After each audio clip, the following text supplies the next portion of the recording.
guys, this is Jerry with Control Pair Munitions with Gun Talk at our normal time and date. Well, I guess not date, but day of the week anyway. We're live here on YouTube at 7 p.m. We made it on time. It was a slow day today. It was kind of awkward. Usually I'm fighting to get in here to kind of set everything up. And if you notice, there's a mic here. We've upgraded some stuff. I got mics on everybody. I even have a camera on our newest employee. You guys know him as South Central. We call him Raul because South Central, I guess, in HR terms is not approved. But yeah, this is Raul. He's been our producer here for the last couple weeks doing this stuff. We definitely appreciate it. That's his new fancy work shirt, which we just got those delivered the other day, just like this one, which is kind of cool and super excited about that. So this one, if you are missing this live on YouTube, we are here every Thursday at 7 p.m. Pacific Standard Time. If you're listening to this on our Google, iTunes, Apple, whatever the hell it is, Spotify, so on and so forth, those links are down below as well. So if you're watching like, oh shit, life happened, because it does, life's a four-letter word for a reason, you can still catch us on those platforms as well. And those links, again, are down at the bottom. My guest tonight is Lenny Davis. He has a really extensive background in this field and this industry, both in law enforcement and in training. So we're going to learn a lot more about Lenny tonight, what he does, what he did, what he does now, what he's continuing to doing, and we're going to go from there. So Lenny, we've known each other for a few years now, 5 years or so. Yeah, at least that long. Yeah. Well, I'm Lenny Davis. I'm a retired special agent with Department of Homeland Security, customs agent prior to being Homeland Security. Retired in 2005 and came to work for a contractor, was training troops for a couple of years, getting ready to go to Iraq and Afghanistan. Mm-hmm. Then I went to work for the Motion Picture Association of America as one of their anti-piracy investigators in Las Vegas here and in Nevada. Did that for a while, and then came to work for the State Department as a subject matter expert in the Global Anti-Terrorism Assistance Program. All right. So I got to go all over the world and teach law enforcement and military anti-terrorism techniques. Ooh. Which was fun. And then in 2015, I got hired by a company out of Texas to work a human trafficking case for the UN. And for the UN, huh? You got to wear a blue hat for that one? No, I didn't have to wear a blue hat for that. Don't hate me. Their check's cleared. Yeah. And then in 2018, that was over, and I opened SRT Special Services. That's when we met. Yeah. Yeah. And we're a security, private investigations, and training company. Okay. So. Nice. So you do a lot of training now? We do everything from CCWs. Okay. And civilian firearms. We do military and law enforcement tactical training. Tactical training for all those airsofters out there. Yeah. Well, no, that just goes to the law enforcement. Just the law enforcement? Yeah. We got to make sure we specify because you're gonna get a whole bunch of. Yeah, I'm not gonna run guys to do. Yeah. I'm not gonna show them all the keys to the castle. But, unless you've got a badge, and we do that. I mean, we do classes for civilians and teach them good tactics. Yeah.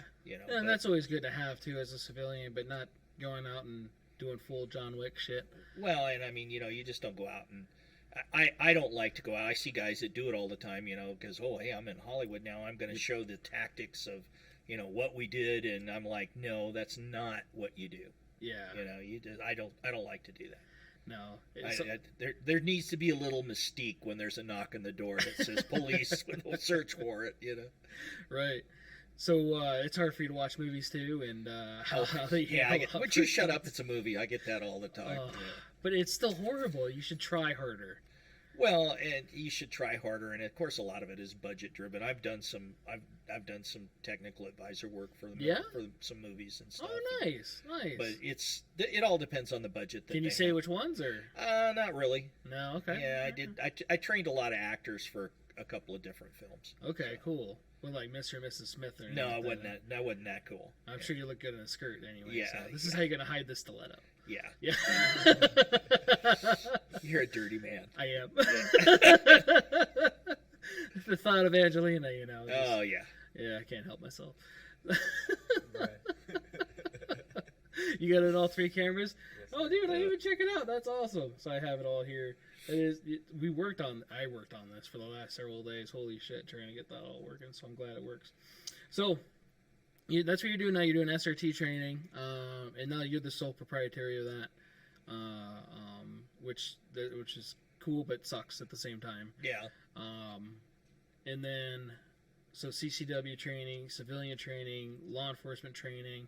There are a lot of trainers out here. What kind of sets you apart from the other guys? Well, I think what sets us apart is, my business partner that just passed away, Doug Campbell. He was a former Oakland, California SWAT officer. I spent 11 years on U.S. Customs special response teams, and so SWAT training, and basically federal SWAT team. And we're not into, we teach more on the law enforcement side of it, because with military tends to like, okay, well, if we're not going through that door, we're going to call in an airstrike. Well, that doesn't work real well, when in a civilian area. Yeah, when you're in a neighborhood, it doesn't really work really well. Philadelphia PD proved that in the 80s, so you can't just do scorched earth with that. But so we teach more of a law enforcement, it's more from the law enforcement side, completely from the law enforcement side. I have got some great former military operators. I mean, one of the things that SRT does is one of our biggest things is that we are a security firm here in Vegas. Okay. Now, we don't have uniformed security guards.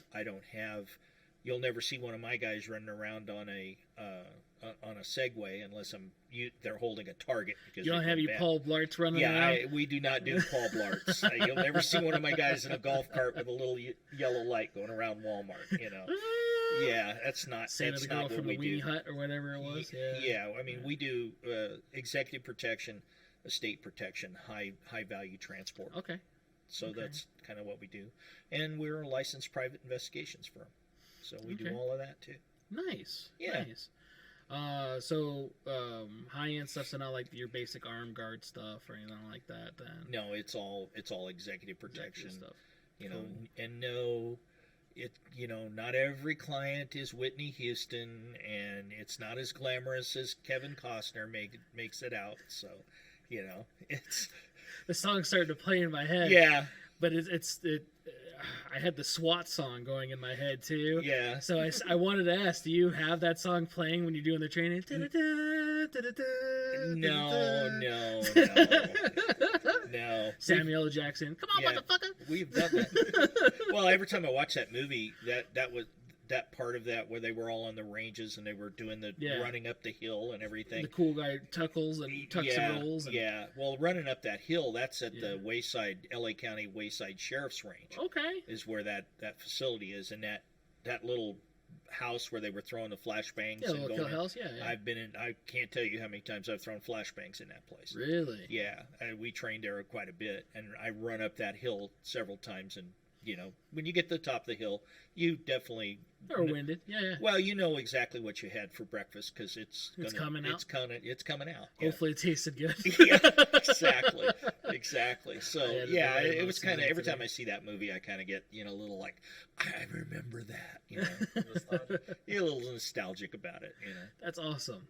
That's awesome. That was always fun. That was always a good part of my life. I mean, I spent a little over 2 years attached to the Air Branch in Albuquerque. So wow.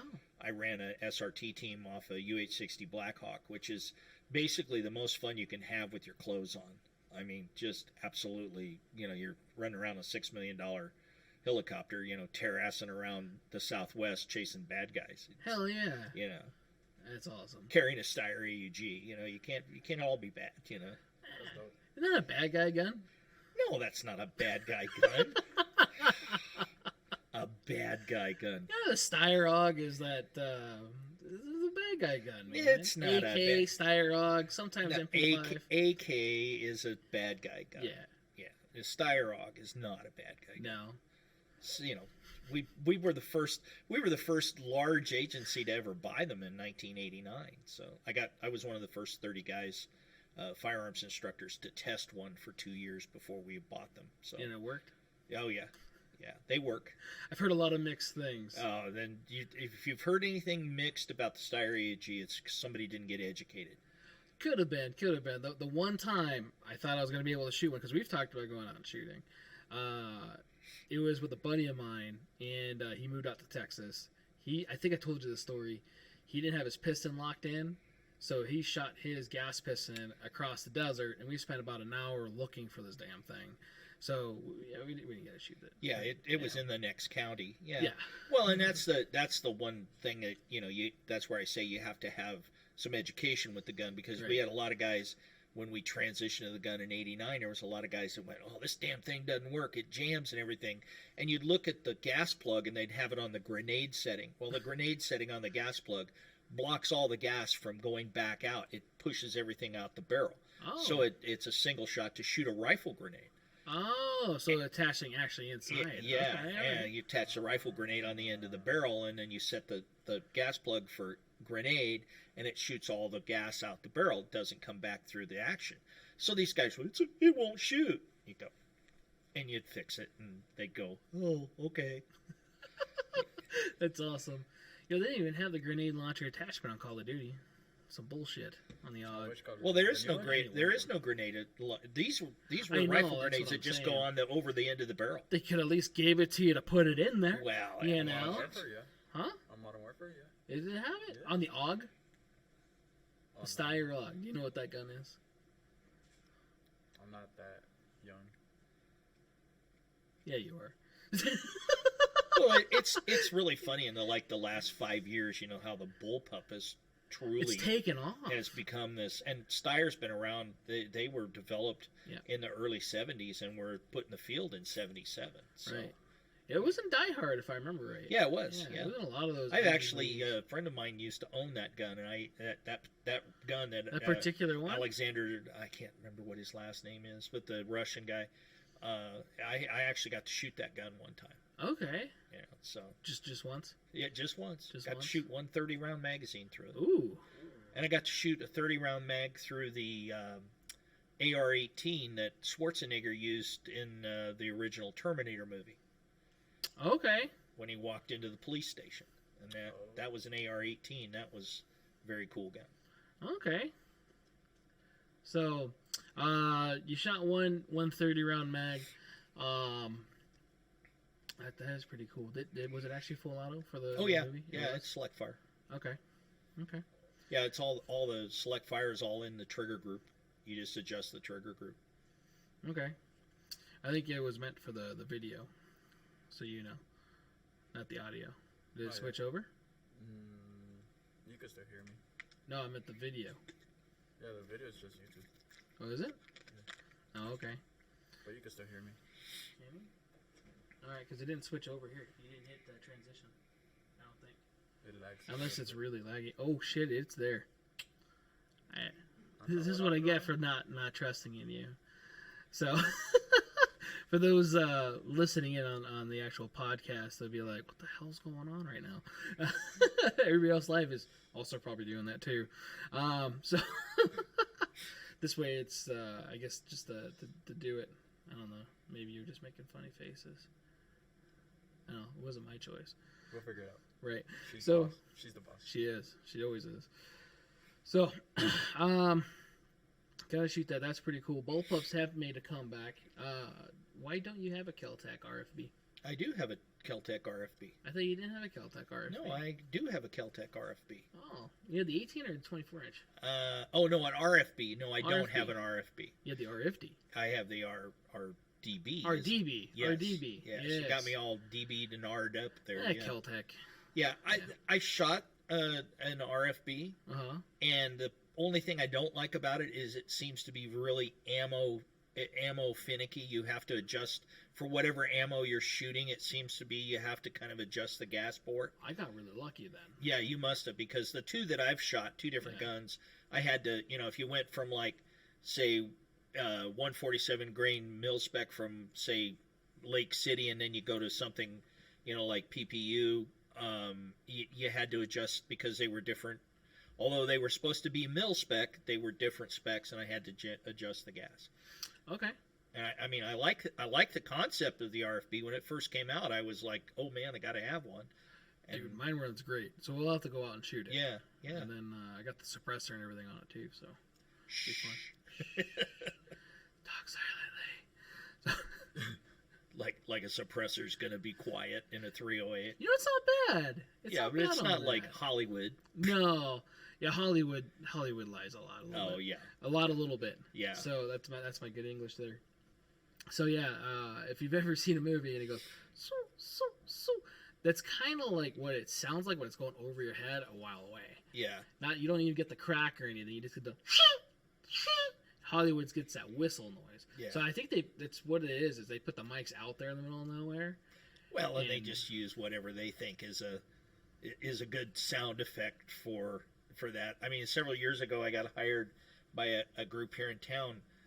There's a video game called Ghost in the Shell, Yeah. and I guess it's like internationally huge. Yeah, you just made Jonas wet. So Well, all of I Yeah. got hired to shoot all of like 90 some different weapons for the sound effects, and they were recording them for that game. really, So that's the first time I ever got to shoot an MP7 H&K. I didn't. Oh god, I almost bought one of those. Yeah, I got, and I the really almost- cool one I got I to almost shoot bought was one. Full the- suppressed. I almost bought one. It was a little. it's stupid expensive. It was money, dude. It was fucking. That was like almost a house note, man. But I'll tell you that out Yeah. of all those guns, I mean, I got to shoot a FAMAS, which was one of the bullpups I'd Those are cool. never shot before. You know, Mhm. got to shoot some really kind of cool stuff. That some I'd shot, some I hadn't. But I got to shoot an Atchison AA-12 full auto 12 gauge, Really, and those are so controlled they're that heavy. well, no, they're not. Oh The no, A12. the AA-12s, the actual Atchison AA-12, the Okay. production, like the one that. Well, I got to shoot the actual Yeah, one. Terry Crews shot. Yeah, I got to in shoot the that actual Expendables. same gun because they are so controlled that the Atchison has to send their reps out. They won't send them to a dealer. Really? You can't buy them. They are only sold to military and law enforcement. Okay. So, and when you shoot one, you'll know why, because they're the most controllable full auto weapon you've ever thought about, Really. and it's full on 12 gauge. I picked one. I could have swore that's what it was because that's what it looked like. No, I don't think that was full auto because it was wherever it was. It was at a gun store. But even at a gun store, depending on your SOT stuff, you could get a law letter as long as you're Yeah, an they LEO won't. guy or They whatever. won't let an AA-12 out to a law letter. Really? If you're a law enforcement agency and want one, you have to get a hold of Atchison. They will bring their rep out. They will not sell those guns to a dealer on a law letter or anything. So as a law enforcement trainer, do you have one? I wish I had one. So do I, because I have ammo. Yeah, Yeah. You wouldn't have it for long because No. that thing's such a giggle to shoot. Yeah, that's that. I'm willing to waste some ammo for that. I'm telling Yeah. you, when you're shooting like number 4 buck, and you're shooting 3 and 4 round bursts, and you're just on target with every round. Really? It's not climbing or anything. I wonder what the hell they held that, because that thing was a brick. It a was probably giant, the original. I can't remember what the USAS. USAS. That's what it was. Yeah, that was the USAS 12. original Korean version, and then Atchison got it, and they revamped the design, Okay. and it's really it's a superb. I mean, if you told me, hey, look, you got to have a shotgun and you got to go into someplace really, really bad, and you can pick any shotgun on the planet, I'm taking an AA-12. Really? Yep, bar none. Okay. All right. Works I like a that. champ. You could get it dirty. We probably shot 300 or 400 rounds through it and never had of different stuff from, double-aught buck slugs, 4 buck, bird shot, Yeah. and we didn't have. The only thing it did is it got slower with lower velocity rounds because it didn't move the action as fast. Okay. So, how is it shooting birdshot? Is it repetitive? Because like semi-autos suck with birdshot. Yeah. This is fun up close because you just tear, like if we had some paper targets and you just basically laser a hole right through the middle of it. You just keep firing it and away you go. Okay. But yeah, that thing's a phenomenal piece of equipment to shoot. I don't doubt that at all. I was very lucky to do that. Plus, I got paid. I got paid for a week to shoot guns. Yeah. Who doesn't want to do that? Yeah.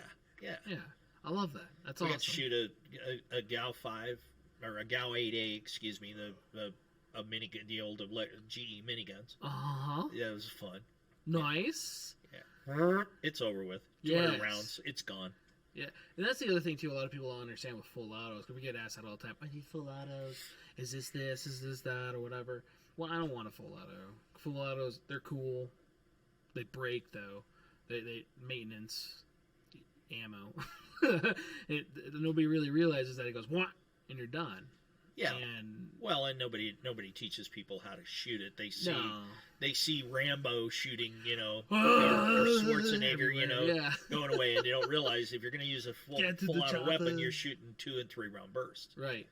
So. Yeah, well, even a lot of the guys in the military, they don't use a full auto function. No, They're just using it for suppressive if they need to. They have a machine gunner, which even that guy is doing burst rounds. Yeah. He's not. And most of the work I've done with like some of the DevGru guys that we teach with and Delta and MARSOC Marines, guys that are part of the Global Anti-Terrorism Assistance Program for the State Department. I mean, when we were doing that, I mean, even they, about the only time that they would put a single guy would put a weapon on full auto is like when they're doing peelbacks, when they're doing, the idea is, okay, you're the guy at the end of the line and you're going to peel back. Yeah. So you're going to put a full burst, full magazine down range, and you're going to go last man and tap the next guy as you peel off and go back. So that's really about the only, and that's just sort of to keep everybody's head down while you're moving. Yeah, and that makes sense. Yeah, to me that definitely makes sense. Mike and you know Mike the Marine here, right? Yeah. We've been playing Onward on the Oculus, and the gun manipulation on there is pretty realistic, which is kind of nice because it's all virtual reality. Even like on the Saw to start out, which I had no idea because I got murked really quick because I went click click click click, which guns don't go click click click when you just pull the trigger. So really quick, not like the movies, right? Yeah. With the Glock, the slides back and the trigger's back, and it's going click click click click. Doesn't work that way. Sorry to ruin it for you. But it does that. I'm like, oh shit, died. And you go, oh yeah, I forgot to tell you, you have to feed it. Wait, what? He's like, yeah, you gotta lift up the feed gate, feed the rounds in there, feed the belt in there, close the feed gate, chamber around. Like, shut up. No, you don't have to. He's like, yeah. He had to do all the function, and that's pretty cool. For a virtual reality game, that part right there to me was pretty cool. I could kick out AK mags like you would, Russian style or whatever they call it. The cool guy version with the magazine. There's a lot of cool stuff. Well, the Russians got that from the Austrians because Austrians? That's how you actually strip a magazine out of the back of a Steyr AUG because it's got the mag release, the little tab in the behind it. So you just pull your fresh magazine up, hit it with the spine of the magazine, and then roll the mag in there. So, okay. And the Russians copied that. Typical. Dirty bastards. Right? Commie bastards. Commie bastards. Hope you're listening, bitches. Somebody I know is listening anyway. Hopefully it's not some Haji shit from last week. Yeah. We had some... for those of you that missed last week, we had some weird Haji thing come across here. Was it a Duka... I don't even know what the hell his name was. It was Durka Muhammad Durka. And it was something about, do we support like different terrorist organizations and all this other shit. You're like, are you serious? You're going to put that on here? Thanks for introducing the government to my fucking podcast. Like I wasn't getting watched enough. Yeah.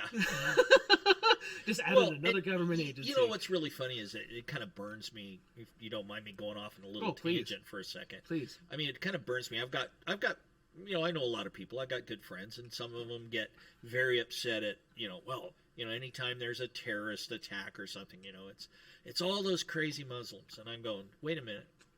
Let me tell you something. I've spent a lot of time in countries that are predominantly Muslim countries. Yeah.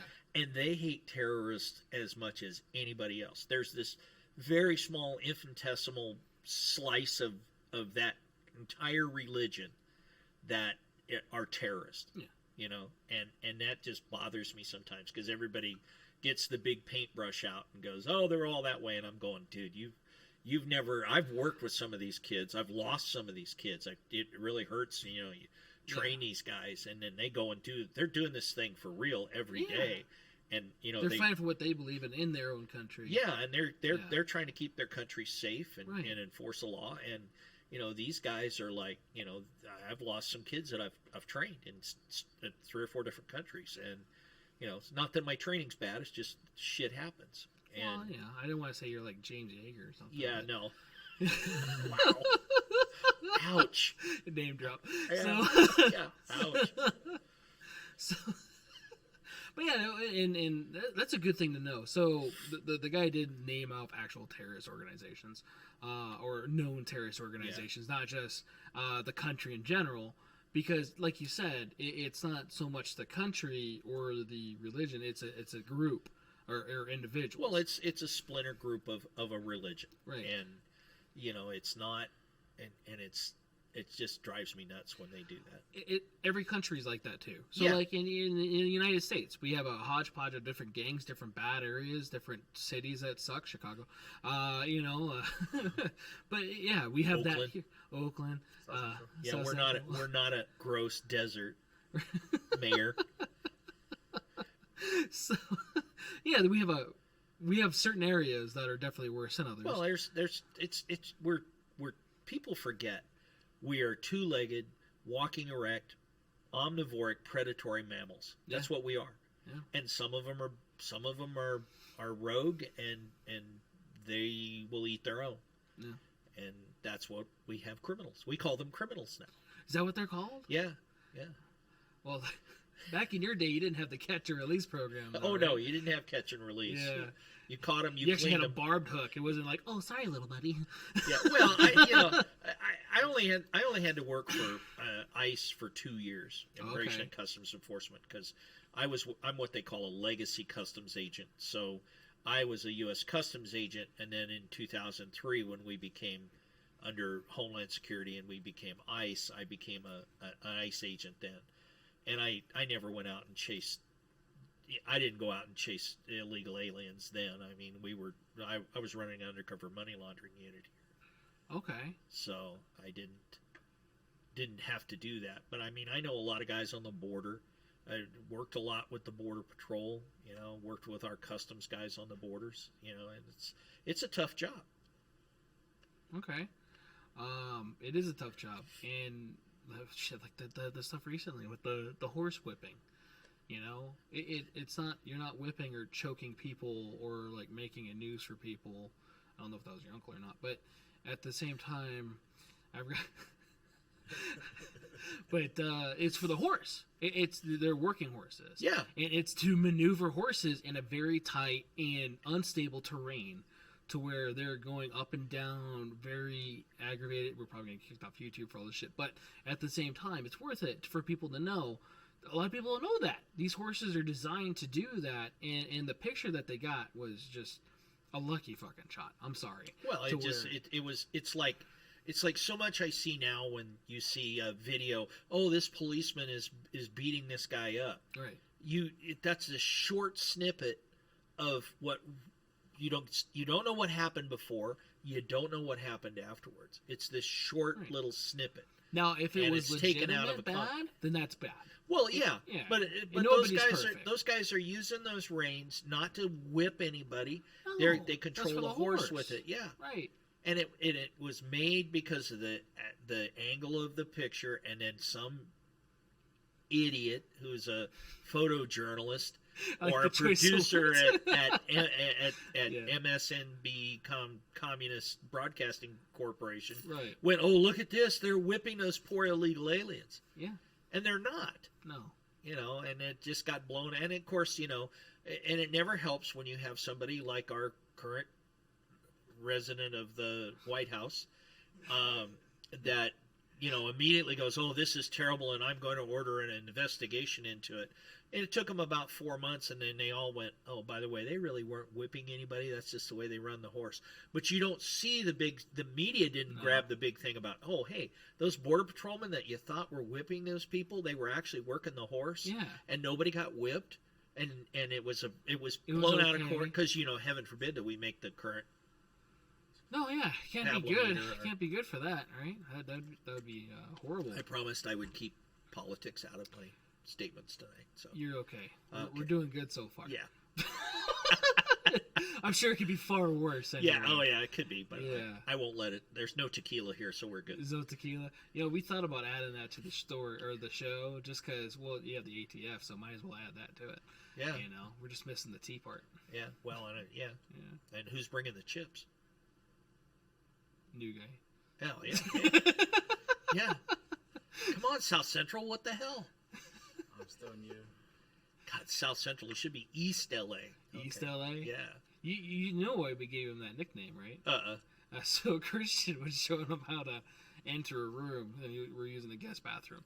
And so it's Christian showing him how to, clear that corner. He's pieing, and clears the corner real quick. Oh, okay, I got this. And he starts walking up, and he's strutting like he's got fucking swagger, right? And then he turns the gun up like this. Oh, no. And he clears it sideways. So I'm sitting over here like, really? Dude, you're from South Central, aren't you? You're like, man, was it because I'm Mexican? Like, I don't know. Right, like, no, just look how... Boyle Heights, baby. Yeah, do exactly what you just did and not, from anybody else's perspective, call you something from L.A. So, yeah, I used to live there, so I've been around a lot of that, and I called it right out. Yeah. But you just think because I'm white, I don't know any of that shit? Wow. It goes both ways. So you guys know he's not sensitive, and it's just a joke, okay? We're not picking fun on any races. Careful your wokeness. Right. And his YouTube just goes, boom! Yeah. You're off. So back to the questions. We did get a little off topic, but it's good though. I like rants, especially with stuff that a lot of people don't know, and that's definitely a good topic to bring up because a lot of people, like you said, they don't.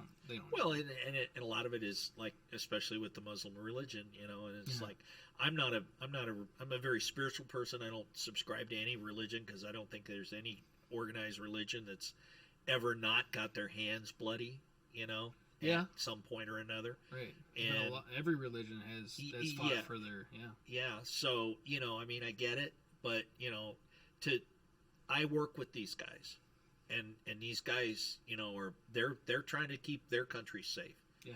And they're trying to fight the same people, and it's really bad to say, oh, all those guys are bad. So. No, you can't just do that. It's easy to do that, but that comes with our media and everything else that just puts that out there. It makes it a little easier. So, you're not from Las Vegas originally, I'm assuming. No, I'm from Northern California.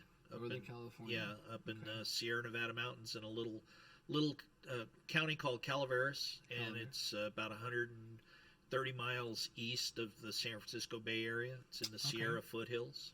Okay, so Bay Area. Yeah. So, you talked about Oakland earlier. You worked in Stockton, I'm assuming. Well, I went to school. I was born in Stockton, and I went to school in Stockton, but I never. I did one case coming out of Stockton. That's a very awesome city. Yeah, it used to be really cool, but yeah. Yeah. And my former partner Doug, and my late partner, he was a SWAT sergeant there with Oakland PD. So. Okay. I did a lot of when I first started with customs. In 1978, I came back from Korea as a military policeman, and I was assigned to the Presidio of San Francisco. So oh wow! I did a lot of time in the Bay Area. Yeah, that's pretty. Yeah, that was fun. Okay, at least you're able to go back home, sort of. Well, that was then. It's no longer home. Vegas is home for me. Well, you know what I mean. I've spent more time now in my adult life in between Reno. I opened the office for customs. In 1983 in Reno, and I was the youngest station chief in U.S. Customs history in 1983. I was born in '83. Yeah. whippersnapper. I was Could have been dad. Yeah. That would have been scary. Christian could have been your grandson. Yeah. So everybody says that he's my son. Yeah. Is that your dad that runs the place? So yeah, that's where I'm originally from. But I call Vegas home. I've spent more time between the Reno area and Vegas than I ever did in California. So Okay. spent the majority of my I've been here since 1988. Wow. Yeah. Wow. You're here longer than people that were born here. Yeah. Yeah. Yeah. That's awesome. So and I love it. So Yeah. That's good. That's good. So military service, you're an MP? U.S. Army military policeman, dog Okay. handler. How long were you in? 5.5 years. 5.5 years? Yeah. That's an odd term. Well, I had a break in service. My enlistment ran out and nobody told me about it. And I was in Korea, so I had to re-up. So I'd already been part of it. So it's a story. Yeah. Hey, by the way, since you're already here, just sign this. We'll send you home a little bit. Yeah. Is I that was kinda already how in it Korea, man. That was already, I was already a narcotics dog handler in Korea. Yeah, working in the DMZ with a dog. I've been everywhere from DMZ to Panmunjom. When I was there, the U.S. Army only had 6 narcotics dogs Really? for the entire country. So we would get up And sometimes. narcotics dogs in South Korea? Yeah. Oh, yeah. I Well, figured when you'd I have was more- there, you could walk into a Korean pharmacy and get barbiturates and amphetamines. You didn't have to have a prescription to go and buy them. So the GIs would go there and they'd send them home. No shit. Yeah, we used to have to pretty much anything military that got shipped out. We usually ran the dogs. Okay. And then we did I a can lot see of that then. yeah. And then we did a lot of barracks. Units. The commander would say, "I want Searching their goods. searching," and All right. So that part makes sense. It's just, to me, thinking walking the line in a militarized area, narcotics dog. First thing to my mind, like, why narcotics dog? Not bomb detection or ordnance or any type of explosive. Yeah, we Specialized. were narcotics. They were all trained patrol, so they were bite dogs. So you could send them out and go So get they 'em. weren't like chihuahuas then. No, they weren't All right. chihuahuas. They were. They could get in a lot of spaces. Yeah. That Yeah. could Well, have you get attacked by a whole herd of chihuahuas, your ankles are toast, man. right? The fucking piranhas. Yeah, they're like little bites, but You carry your skin. yeah. But so they were trained for that, and they were trained for narcotics. Are you too young to remember the Taco Bell dog? Oh, I'm sure he is. Yeah. You don't remember the Taco Bell dog? It was a Chihuahua. You quiero Taco Bell. That was a white dog, right? Why does it have to be white? Wow. So yes, I was an army dog handler. See, Anyway. you usually throw this back at me all the time. Wow. Why are you being shy today? Because you're on mic and camera? Usually you're a little bit more open up. This is the Lenny Davis Encounter Group. So He used to be nice, that's why. He used to be nice? I'm careful. Right.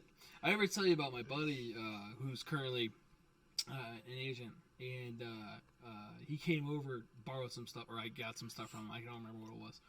And my in-laws were in town from Brazil, and they were here, visas and everything else, right? I just want to make sure. And but it was one of those like, hey, we had ICE agents here tonight. Is everything okay? And like, I had to throw it out there. And to me, it was funny, because nothing was gonna happen anyway. But at the same time, it was just to see. Yeah, I remember growing up in SoCal, and you would say different stuff out in the middle of an area, and everybody would, clear out. Oh, A couple of years ago, one of our clients was having a lot of work done on his house, and so I'm there, and we're in fact we designed a safe room for him, and we were supervising getting that built, and there was a crew there, and they started talking in Spanish while I started answering them, and they were like, all of a sudden they go like, you speak Spanish? And I go, yeah. And I tell them in Spanish I'm a special agent with, and they went, it was like funny because their eyes got big, their ears grew, they got ready to run, and I go, guys, I'm retired, it's okay. And they went, oh, okay. Then it was fine after that, So I was like, I'm no longer in the Migros. No, So, no, man. And a lot of it too is a lot of them are working hard to get their Oh, papers yeah. and Yeah. different stuff, which, all for it. This is a country of immigrants. Yeah. My family came over in If immigrants. you do it, I have nothing. do it right. Do it right. Yeah. But it don't, sucks. Don't. There's people who do it right, and they it takes time, It does. and they get like, well, okay, I don't want to wait. Well, be patient Right. and do it right. Matt, who used to work here, right? Uh-huh. I ever tell you about that? Uh-huh. He was going through his paper. He got them, right? Which, it's good for him. When he first hired on here, he bought his first gun, and he didn't pass. And he started freaking out because he's in the process of his papers. And that's kind of, Yeah. what I mean? So he had his permanent residence and all that other stuff, and he was really worried for a little bit. A couple weeks later, because we didn't know, you can't work here technically, if you can't be in possession of or own one. And he, luckily, 2 weeks later, they like, hey, by the way, sorry. Well, you guys scared me. Well, the 3-day delay the other day. three day Yeah. delay, first time ever First in a time. personal in a private sale through this store, and the highway patrol holds me up for 3 days, and I'm going, me? Yeah. It's not the highway patrol. It's the Department of Public Safety. Oh, excuse me, it's the Nevada State Police. Yeah. Sorry, guys. Right. They get sensitive. Yeah, I'll probably get there'll be 12 silver cruisers between here and home when I leave. Yeah. Remember that shit you just said? Yeah, we were watching. So. Well, it was funny because years ago I used to teach in the Highway Patrol Academy, teaching drug smuggling when I was up in Reno and teach at their academy up there. And I always tell them, I said, look, guys, if you see a vehicle going down the road and it gets stopped and there's a guy looking like me, and I had long hair and beard, and I was a dirtbag looking guy then. We're not all bad guys, Yeah. And invariably I'd get stopped because when you're out in the middle of nowhere, Nevada, your foot's in the fan when you've got master badge in the back pocket, Right. and get pulled over, and they come up and they go, "All right, sir, can I see?" Oh, damn it, it's you, Lenny. You taught my academy. Do you remember me? I go, "Yes, sir, I do. You were a good student." All right, well, go ahead and go. Oh, yeah. That's awesome. Yeah, so no, it was always good to see that. Yeah. The reciprocation of that stuff is pretty good. Well, As long as it's within reason, too. I've seen some of those videos. I don't know if you've seen it where inebriated, and it's like, come on, man. And even you can see the highway patrol guys, Yeah. Like, I came up, cameras on. Oh, yeah. You know better than this. And it's usually a high up guy that has nobody has an excuse. Yeah. But no, it's not the way that's really. Yeah, the, it's a not the career thing to breaker do. thing, Yeah. too. Oh, yeah. So, you're in Korea. You know Korean? Oh, skosh. Skosh? All the Korean words I know anymore are pretty bad. Well, I think that goes with every language. Yeah. I can order a beer and several sex acts, but that's about it. That's awesome. Yeah. Several sex acts. That's a first for me. So we already talked about your law enforcement background, and we talked about what you do now. How often do you hold CCW classes? We're doing them about twice a month. Okay. We have them scheduled about twice a month on our website, srtspecialservices.com. There you go. You can go in there and click on that, send in a request, and we'll put you in. In fact, one of the highway patrol dispatchers that I know, or excuse me, Nevada State Police dispatchers that I know, she just sent me an email today and signed up. So nice. Yeah. It's awesome. For a class next month. So I think everybody should have their CCW. But that's the other thing, too. A lot of people get their CCW and think that they're trained. Yeah. And it's mostly just laws and regs, and what you can't do. It's safety and when you can shoot, and when you can carry, and where you can't carry, and all of that. Right. And you still need to be.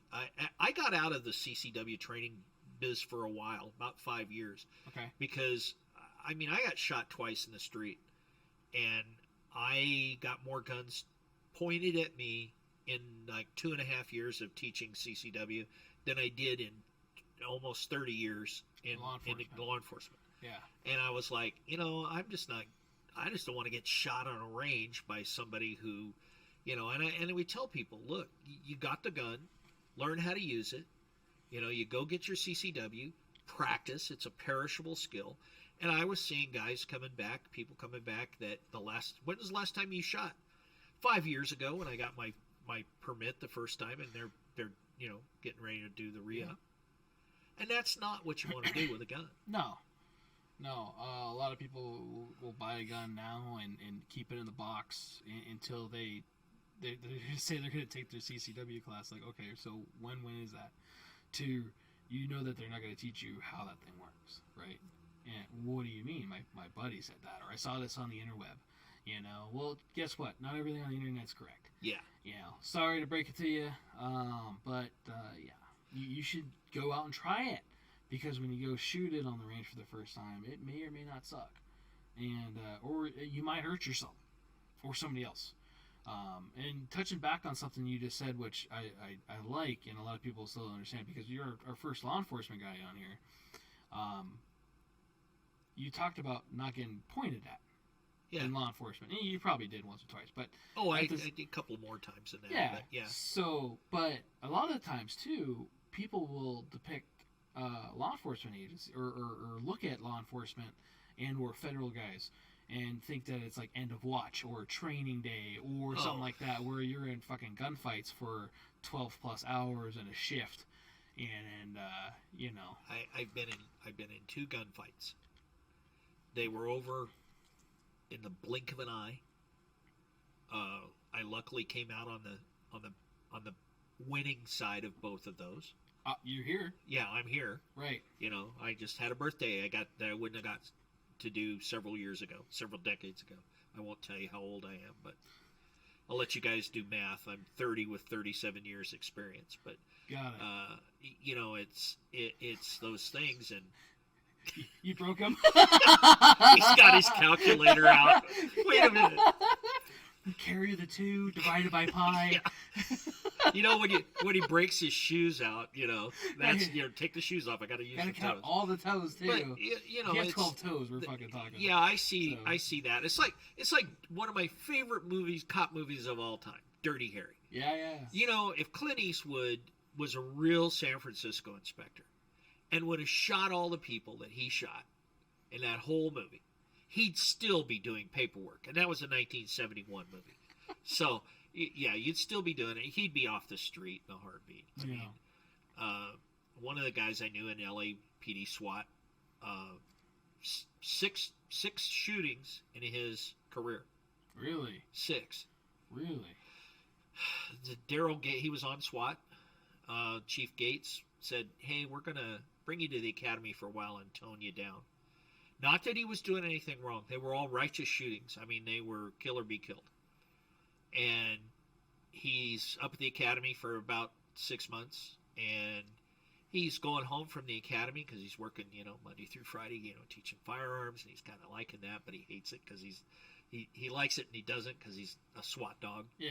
And he goes into a 7-Eleven, stopping on the way home for milk, and ends up walking into a 211 and shooting a guy. Really? Yeah, it was a righteous shoot. The guy was going to shoot him. Okay. He blew him up. Yeah. And he got put back on SWAT. He stayed there for another 2 or 3 years before he retired.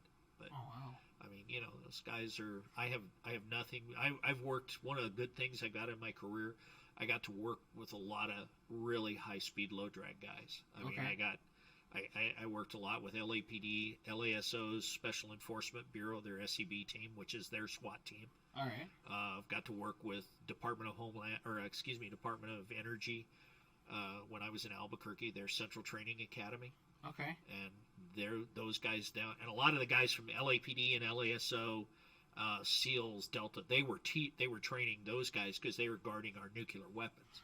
Oh, okay. So, yeah, that might be important. Yeah, it might be important. So I've been very lucky, you know, and then the time that I've spent with the State Department, I've been very lucky to get exposed to a lot of, real guys. Yeah. You know. That's awesome. Yeah. So that's awesome. That's always been fun. We're gonna look at YouTube stuff real quick as far as the chat goes.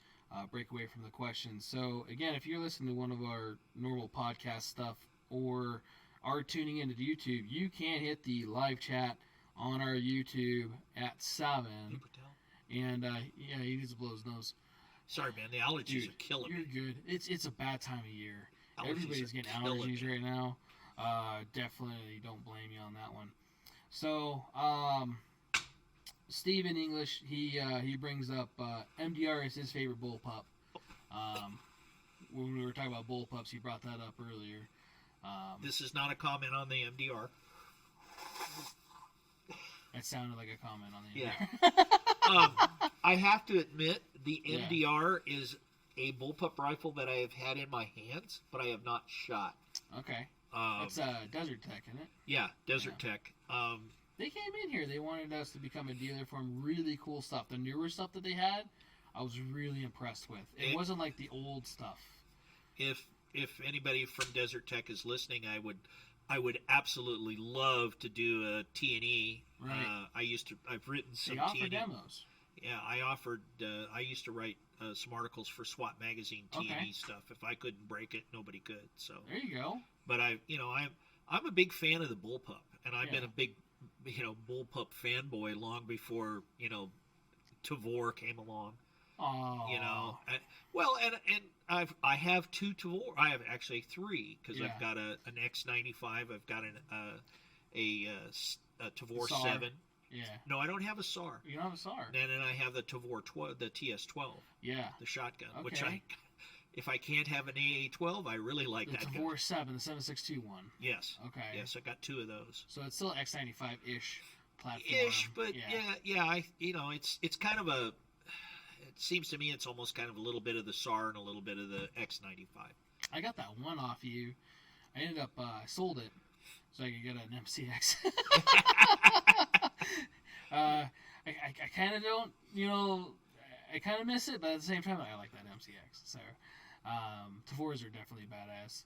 But yeah, the MDR, cool gun, I think.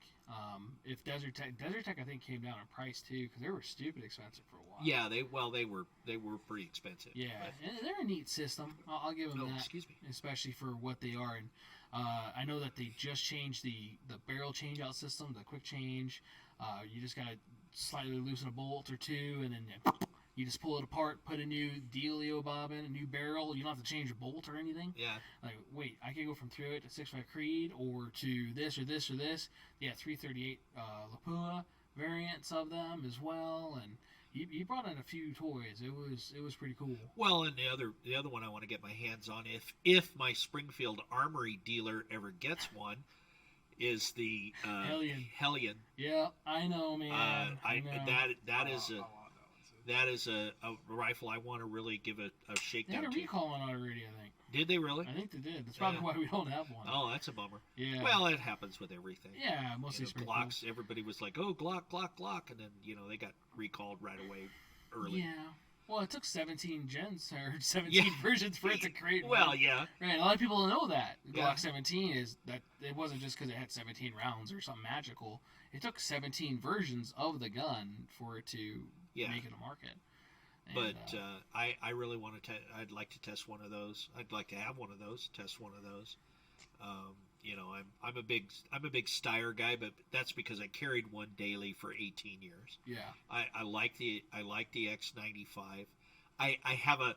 I'm the fastest reloader in the planet when it comes to the X95.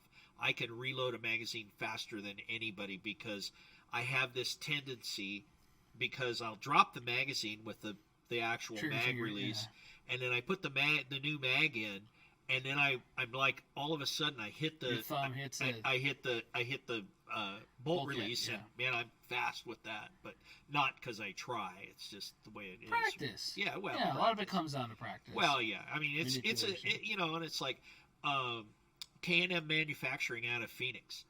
They make a couple of great bullpups. M7, I think it's the M17 and the M18. They're 5.56 and 308. They were based on the old Bushmaster M17 original bullpup, which nobody liked because it was just poorly engineered. Well, you said Bushmaster.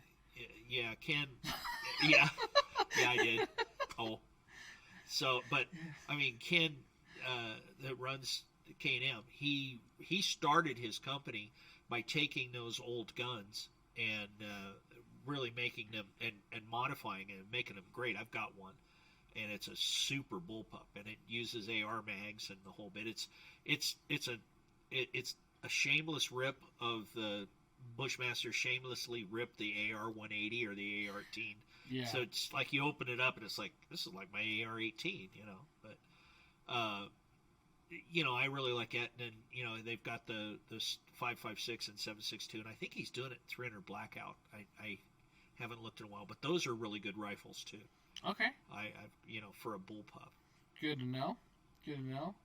Then we have one question on the chat, and we'll go back to our normal questions. It's because we were just talking about situations, and that's why I wanted to bring this up. But I also didn't want to forget Steve. So Daniel asked, what is your scariest situation that you've ever been in that you can tell with and or without a gun? So she put with and without? With so and like without. Two different stories. Well, the two scariest situations I know without a gun was walking both of my daughters down the aisle. Yeah. And of course, I threatened both of my son-in-laws and, basically told them they'd never find the body if they were my daughters. I mean, I did a lot of stuff that was, at the time, I probably didn't think was... You don't think about it in that situation. You don't think Everything's about it. going like this. Yeah, we used to do stuff that, I think probably one of the things that's, kind of, you'd think about it later and you'd have a shot in about 3 beers, because we did a lot of stuff with customs. Like when we were flying behind a guy, we'd have usually a radar airplane, and we're all lights out. Yeah. Okay. And it's not like Star Trek. You don't have 360-degree radar. Okay. So usually the plane that's got the lock on him with the radar, he's got one little light to the rear.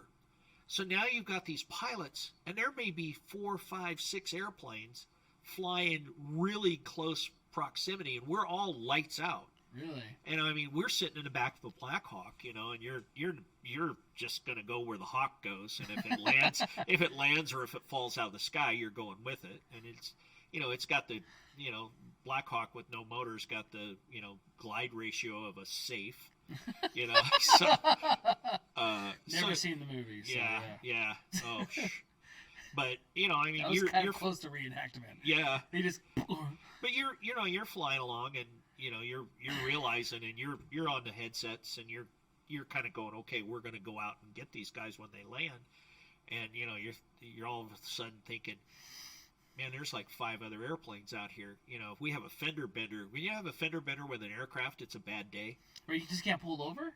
Yeah, you just can't pull to the curb and get out and start. Where's your insurance? And yeah. So, that always kind of worked on you a little bit, because, you sit there and go, oh, well, yeah. You didn't, not then, but usually like when we were done, it was like, oh, we did that again. And then, you're silly, stupid. You go back to work the next day and do it again, Mm-hmm. Well, you don't think about it then, too. Yeah. Yeah, we were bringing up the situations earlier. A lot of people, it's easy to watch on YouTube or on the news or wherever it is, and be that Sunday quarterback or couch quarterback, cowboy, whatever they call it, right? I always fuck that up. But when you're in the situation, you have milliseconds. Seconds, actually.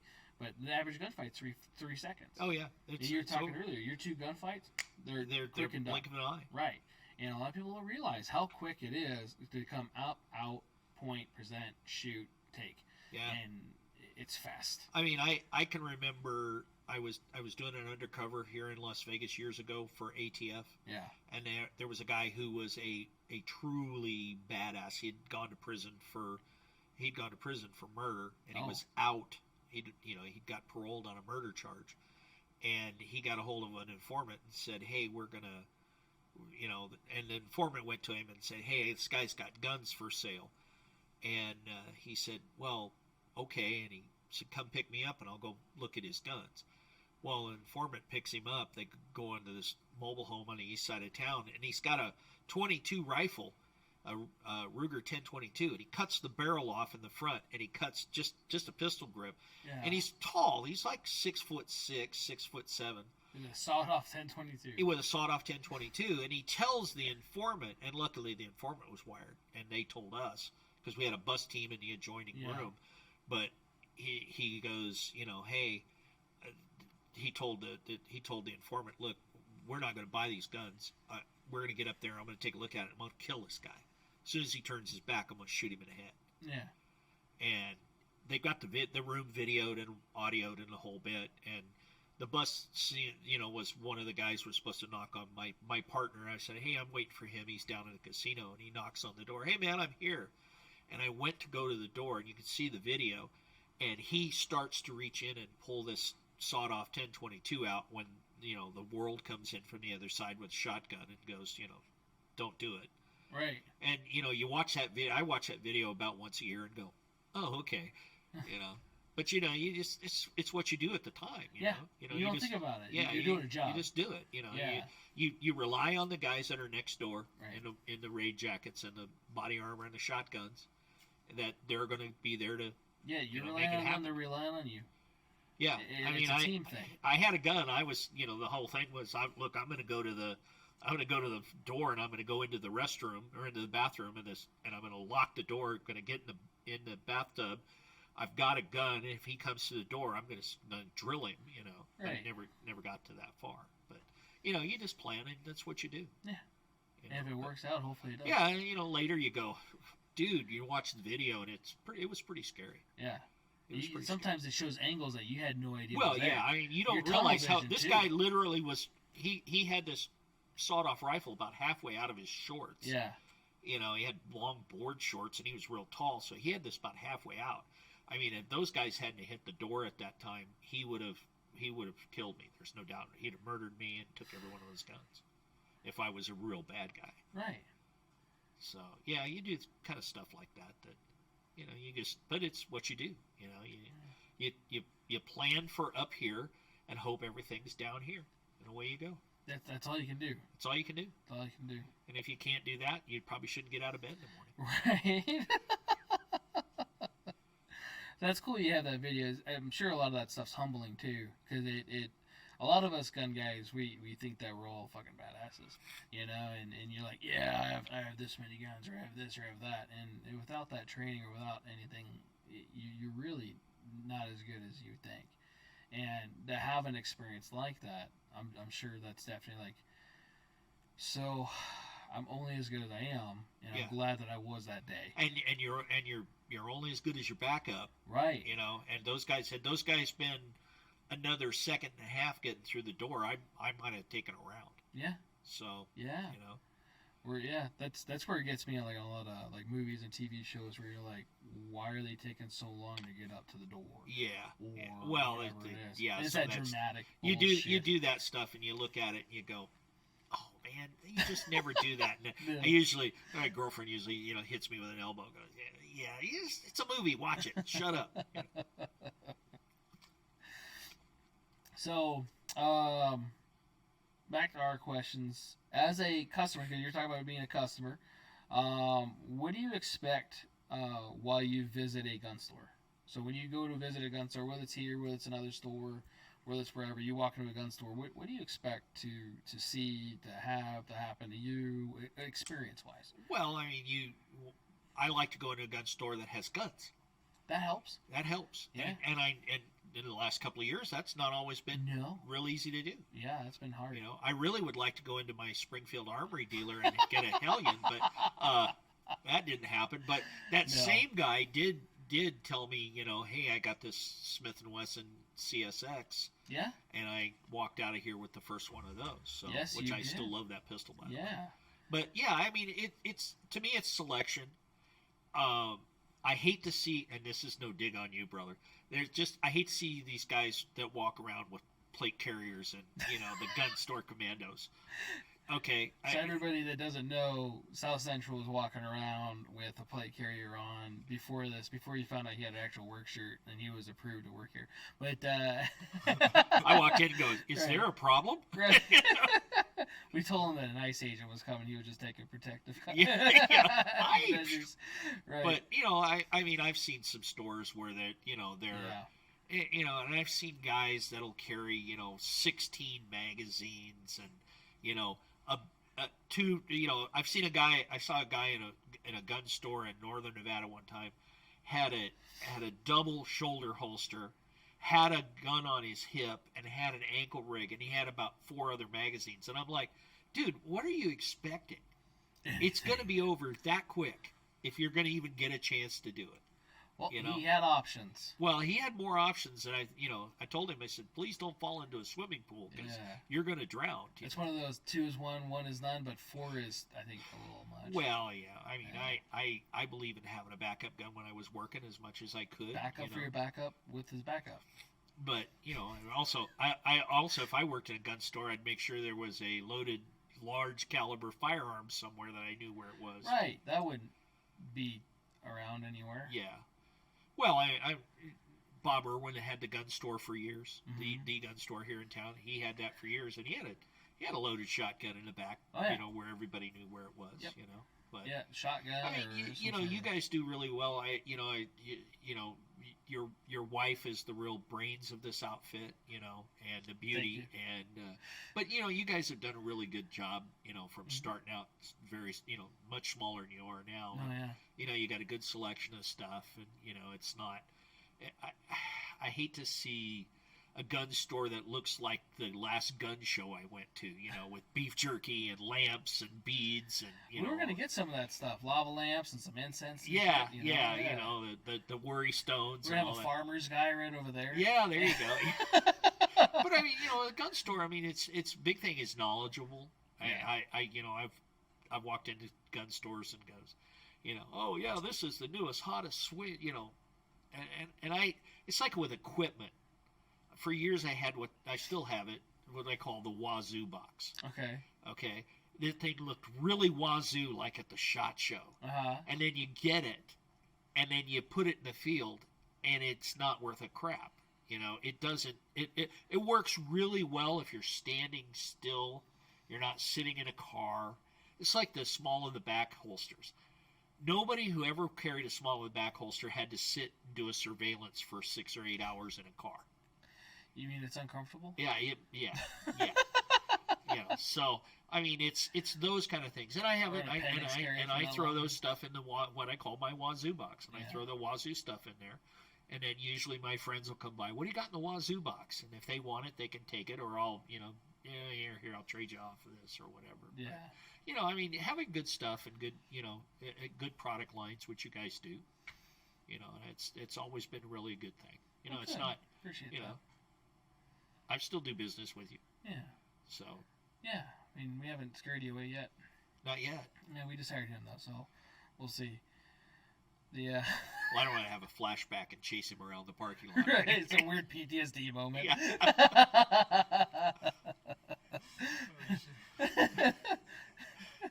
Acuéstese boca abajo. Ahorita. Oh shit. So, and that's in any gun store in general, so we did that. Who's your favorite salesman here? You can hurt their feelings. Ammo. Ammo? Yeah, Ammo's my favorite salesman. He's a lot of people's favorite He's salesman. a lot of salesmen, Yeah. No, you got some really good guys here. Yeah. That have all. You've never even sold me a gun, so let's not even get there yet. Okay. Not yet. Yeah. But no, I mean these guys. It's a hard sell. They've all, Yeah. They've all been helpful at one time or another. So.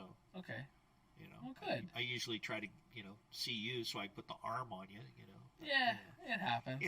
Those things. You put the arm on me regardless anyway. So, yeah. Which is fine. Yeah, a lot of people do, and it's definitely fine. But you've got some really good staff here that know what they're talking about. I hate gun store the term and the stereotype of gun store commando. Yes. And I see it a lot where I'm in a gun and I'm looking and a guy will walk in and they'll go, you got it. I'm looking for a gun for my wife.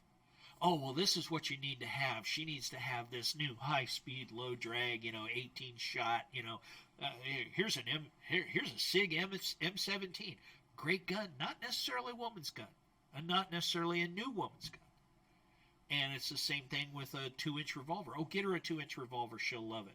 Right. 2-inch revolver, one of the hardest weapons to master. You mean they suck to shoot? Yeah, they're tough to shoot. And there's not a lot of people that still teach revolver. No. You know, the actual techniques of how to shoot a revolver. It's not like shooting an automatic. No. And if you don't know what you're doing, and that's why a lot of people like with a double action, single action, like a Beretta 92 or the older Smith & Wessons, you know, where you have that really long trigger pull. Well, if you know how to shoot a revolver, that first one's not bad. Right. But you got to learn how to roll the trigger, and that's something that a lot of guys don't know how to do because they've never been trained to shoot a revolver in their, you know, previous career or whatever. No, yeah, I get that. And then some revolvers too have their sights are different, so they have a giant front sight, and a lot of that's for elevation. Right. And you have to kind of figure out your yardage with that, because I had to learn that the hard way, where I'm sitting there aiming a revolver going, why the hell can I, what if I tip it down a little bit? Ding! Oh, there it goes. Yay! And you have this sight that's, you know, I'm exaggerating, but it's a good almost half-inch tall with like a little dovetail thing in the back, and you're having to sit there and adjust that. The trigger part, I get that too, because a lot of people will twist it one way or the other. If they try to hold it like a semi-auto without having their thumb forward and all that other fun stuff too, they're gonna get a wake-up call with the gas pressure. Well, you get a lot of people that, you know, the biggest problem with the, you know, when I say roll the trigger back is, I tell people, I teach them, just keep rolling. Once it starts moving, keep pulling. Nice smooth easy pull to the rear. All the rear. All the way. Smooth pull all the way to the rear. Nice. And they get there and they get it about halfway and they stop because they want to try to set their sights up again. Yeah. And then they mash the trigger and they're it's completely really off. quick and it throws a shot. Never say I've never done that, but right. Yeah. You get a little too cocky sometimes. We'll go shoot for beers one day. I like that. We'll I like see. that. We can With do the that. revolver. Or shot for shot. Yeah. There you go. Right. We better shoot revolvers because if we shoot something with a, you know, like my 509 or something, we're in deep with a 25 rounds. Yeah, 25 rounds. We're going to be in deep trouble. Right. We need an Uber. So we'll just do shots afterwards. We'll make sure it's safe. Yeah, you for never everybody drink, that's on, and like, shoot. Right, because that's irresponsible. A guy told me a long time ago, you never mix gunpowder and alcohol. Besides, it tastes like hell. Yes. So. Yes. Yeah. It doesn't go down well. No. You remember that night. I didn't tell you to bring a firearm because that was going to be the next question. Was what firearm? And we talked about probably having you back on here for that later anyway. So what kind of firearm you brought tonight, but to show off that. So favorite firearm brand. Let's start with handgun. See, and I'm really, it's tough because I've got the 137th Glock 17 that was imported in this country in 1986. Ooh. Yeah, I still have the it. Deutschland. Yeah. And I, you know, I'm a big fan. I was a big fan of Glocks. I'm a big fan of Browning high powers. You know, I'm. Which you're waiting for the SA-35 too. Yeah, which, you know, my Springfield Armory dealer is not getting on that. Working on it. Hello, can you hear me? I can. You know, I'm a big fan of the high power. I'm a big fan of the 1911s, but I'm also, you know, I just bought the CSX. You know, the Smith. That's a great little gun. And that's a great little carry gun with 13 rounds. You know, Smith & Wesson sponsorship. So continue. Yeah, well, I had to do my little plug. You know, I'm a big fan. I've got to admit, I've gotten into FNs. Yeah. And not just, you know, the high powers. I've gotten, you know, the 509 and the 502. My 502 just had a recall. Mine's not one of those. I had to make sure. Yes. I just got that email and went, oh shit. Yeah. I've been trying to get 502. I am like a little kid in a candy store with my suppressor and my 502 and a bunch of subsonic 22. We have super subs. Yeah. Ooh, I don't know if you knew that. Yeah. No, I didn't know that. I need to keep some for. So stuff, those are that's a fun gun to shoot. But yeah, I mean, I've gone through the whole thing in my life of, you know, I'm still a big revolver fan. I've got some tremendous, you know, older revolvers. And everybody goes, oh, it's only got 6 shots. Well, I got news for you. I've never had to shoot more than 6 shots when I was carrying a 1911 when I got my first shooting. Yeah. So hopefully not, because you only had a couple left. Yeah. Well, and excuse me. I mean, you know, there's those anomalies like, like Waco and Beirut. Yeah. I Los talked to some Angeles of the, big. I was Yeah. big in the customs SRT program when Waco happened, and I got to, I knew some of the guys that were on that operation. Oh, wow. And, talk about a scary situation. They're out there getting shot at with rifles and stuff, and the majority of those agents just carried their P229s and 3 magazines. Oh, wow. And they said one of the guys I talked to said what was really scary is when the slides started to lock you could hear slides starting to lock to the rear, and no more rounds they were empty. They were No out. rounds of volley out. Yeah. Oh, wow. So there was guys that were like really, I could see that. Yeah. Politics aside of the whole thing, but there's guys in harm's way, and you empty empty your handgun and you don't have anything. That's a Yeah, on pretty any side of a lonely feeling. gunfight, it sucks, especially when you run out. Oh, yeah. And whether you're on the right side or the right side, you think anyway. Yeah, And, I've always kind of believed it's better to have it and not need it than need it and not have it. Exactly. But there's certain things too that you just don't. When I'm walking around day to day, am I carrying one of the multitude of high-end, high-capacity handguns and 4 magazines? No. If I'm out doing a high-value transport or we're doing something in the EP world, yeah, I'm going to up that. Yeah. If we're doing It depends on what you're doing. yeah, if we're if we're guarding a high value target, then yeah, we'll Be up prepared our for games. it. Yeah, and you should dress accordingly for what absolutely. you're doing. Yeah. Yeah, I agree with that. But yeah, I'm a kind of a All around handgun guy? yeah. If it works good, I like it. Okay. And I'm not I've got a pretty diverse bunch of handguns at home. So, Good. As one American law-abiding citizen should. absolutely. Right. Absolutely. I like to say I have a couple. Well, yeah, Yeah. I'm a mechanic. I've been a law enforcement firearms instructor since 1980. Uh-huh. Firearms are my tools. Do you give a mechanic a bad time because he's got $100,000 worth of Mac tools in that giant box? Depends on who's talking to him. Well, that's true. Yeah. So, handgun all around, rifle. I'm assuming it's a Styrog. Well, a rifle for what? Are you talking about rifle for? Favorite brand. Well, if you were to go to one and be like, this is the one I love to use. If you said you're gonna you got one rifle and you got to go to a really bad place and this is the only one, it's gonna be a Steyr AUG. Okay. Now, am I gonna use a Steyr AUG for everything? No. Because it's 5.56. If Okay. I'm out in the middle of, there were some times when I was out in lake beds, out in the middle of nowhere, waiting for smugglers, and I had a 5.56 going. God, I hope they haven't got a 300 Win Mag. Something like that. Yeah, Right. Yeah. and that sort of dates me a little bit because really when I was still doing that, the Barretts were just coming on the market. Oh, okay. So now you've got anybody can get a Barrett or a 50 cal bolt gun and right. that's scary. That's really scary That's stuff. a big round. Yeah. Yeah. You get 300 somebody- Win Mag's big enough as it is. But yeah. For an all around hunting rifle, I like 300 Win Mag Mm-hmm. because it's so versatile. You can download it, you can upload it. You can Yeah. it, Like the newer variant of the Ot6 or whatever. Yeah, To yeah. take over the Ot6. Yeah. Yeah.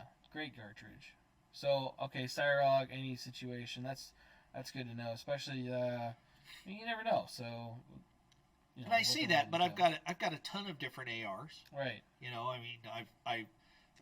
My company gun is a Springfield Armory Saint Edge 10.5-inch barrel pistol because it's small and it will do everything I need to do in probably inside that 50 yards that I'm ever going to shoot it. Okay. So, favorite revolver brand? Ooh, Smith & Wesson. Smith & Wesson. Except I have a Because the law enforcement background? Or? the law enforcement background.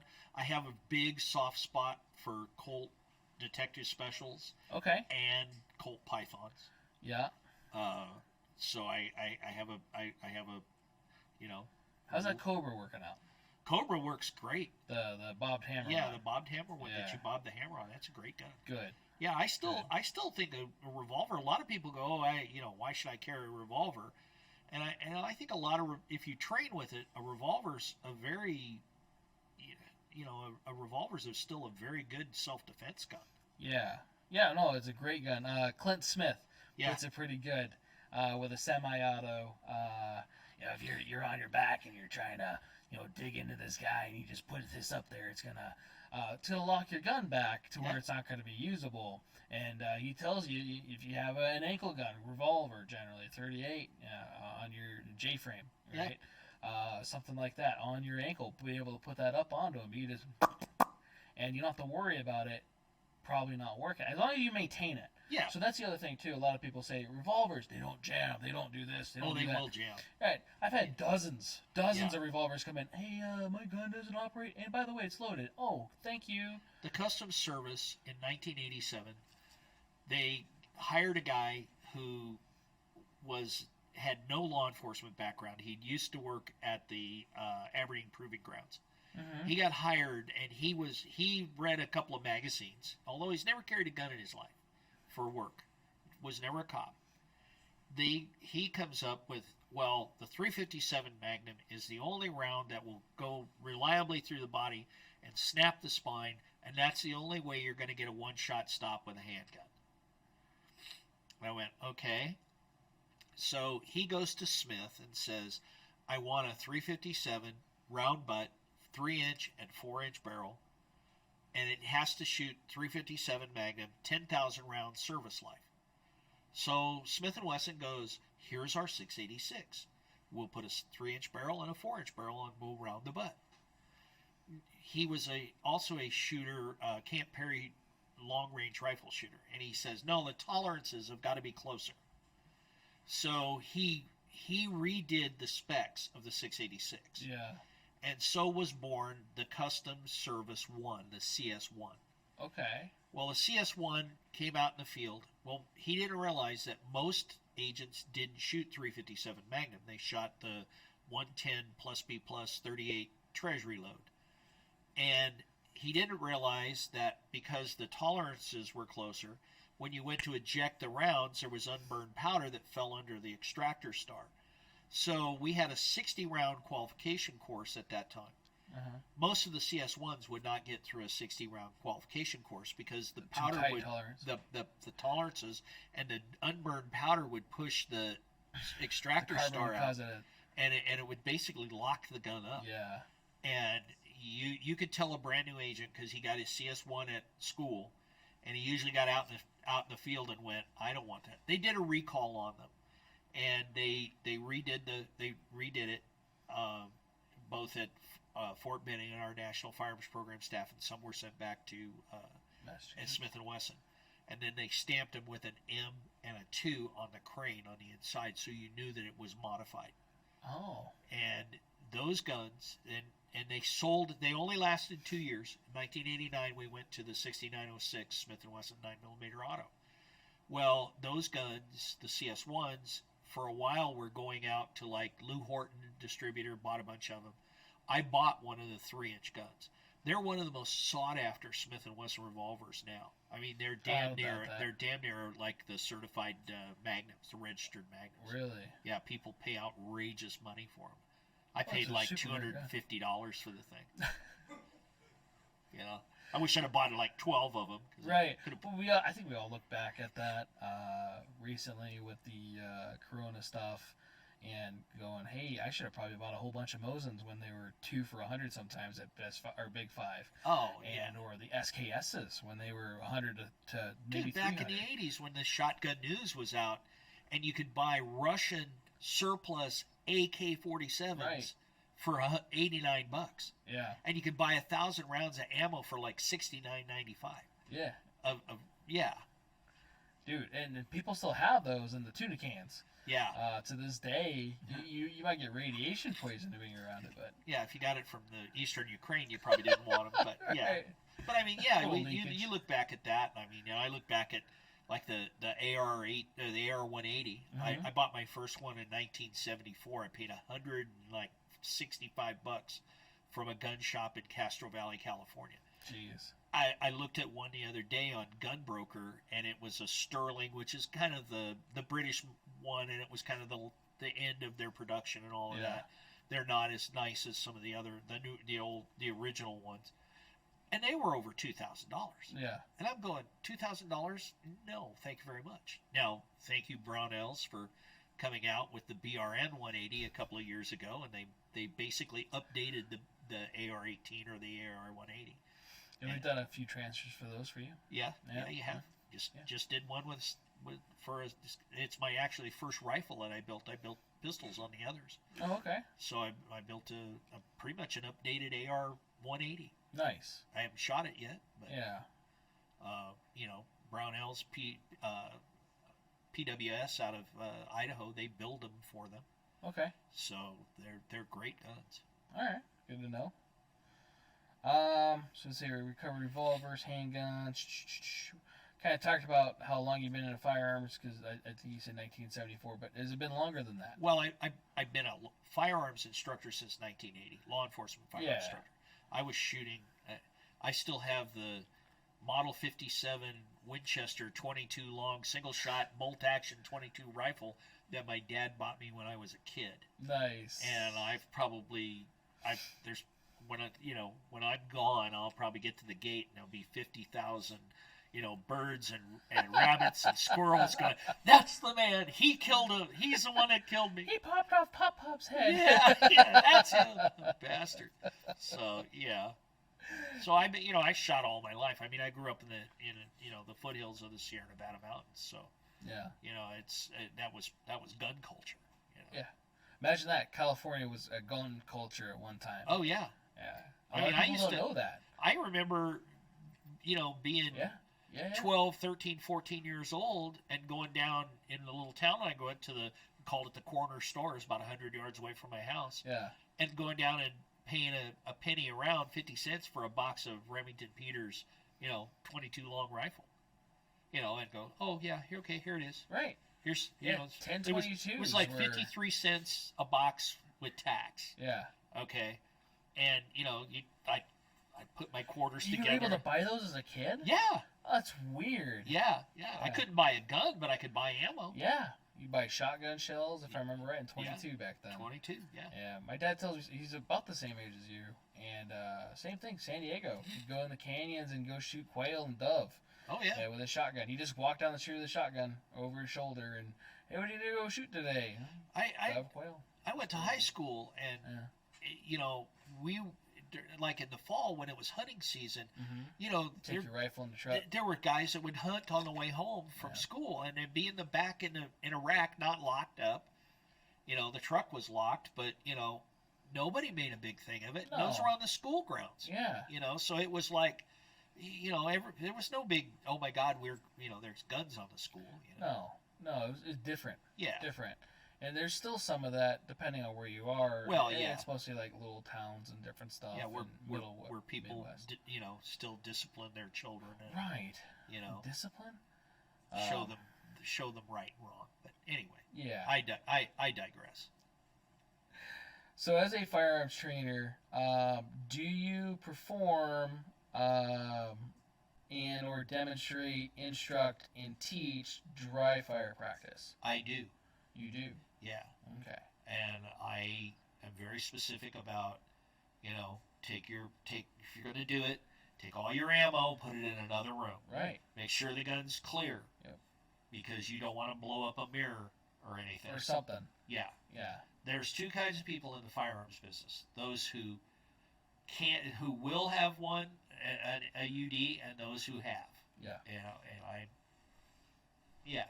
So, I teach that because it's good. It's good for getting your presentation out of the holster correct, and getting your front, sight alignment, trigger control. Build the foundations, and the rest will follow.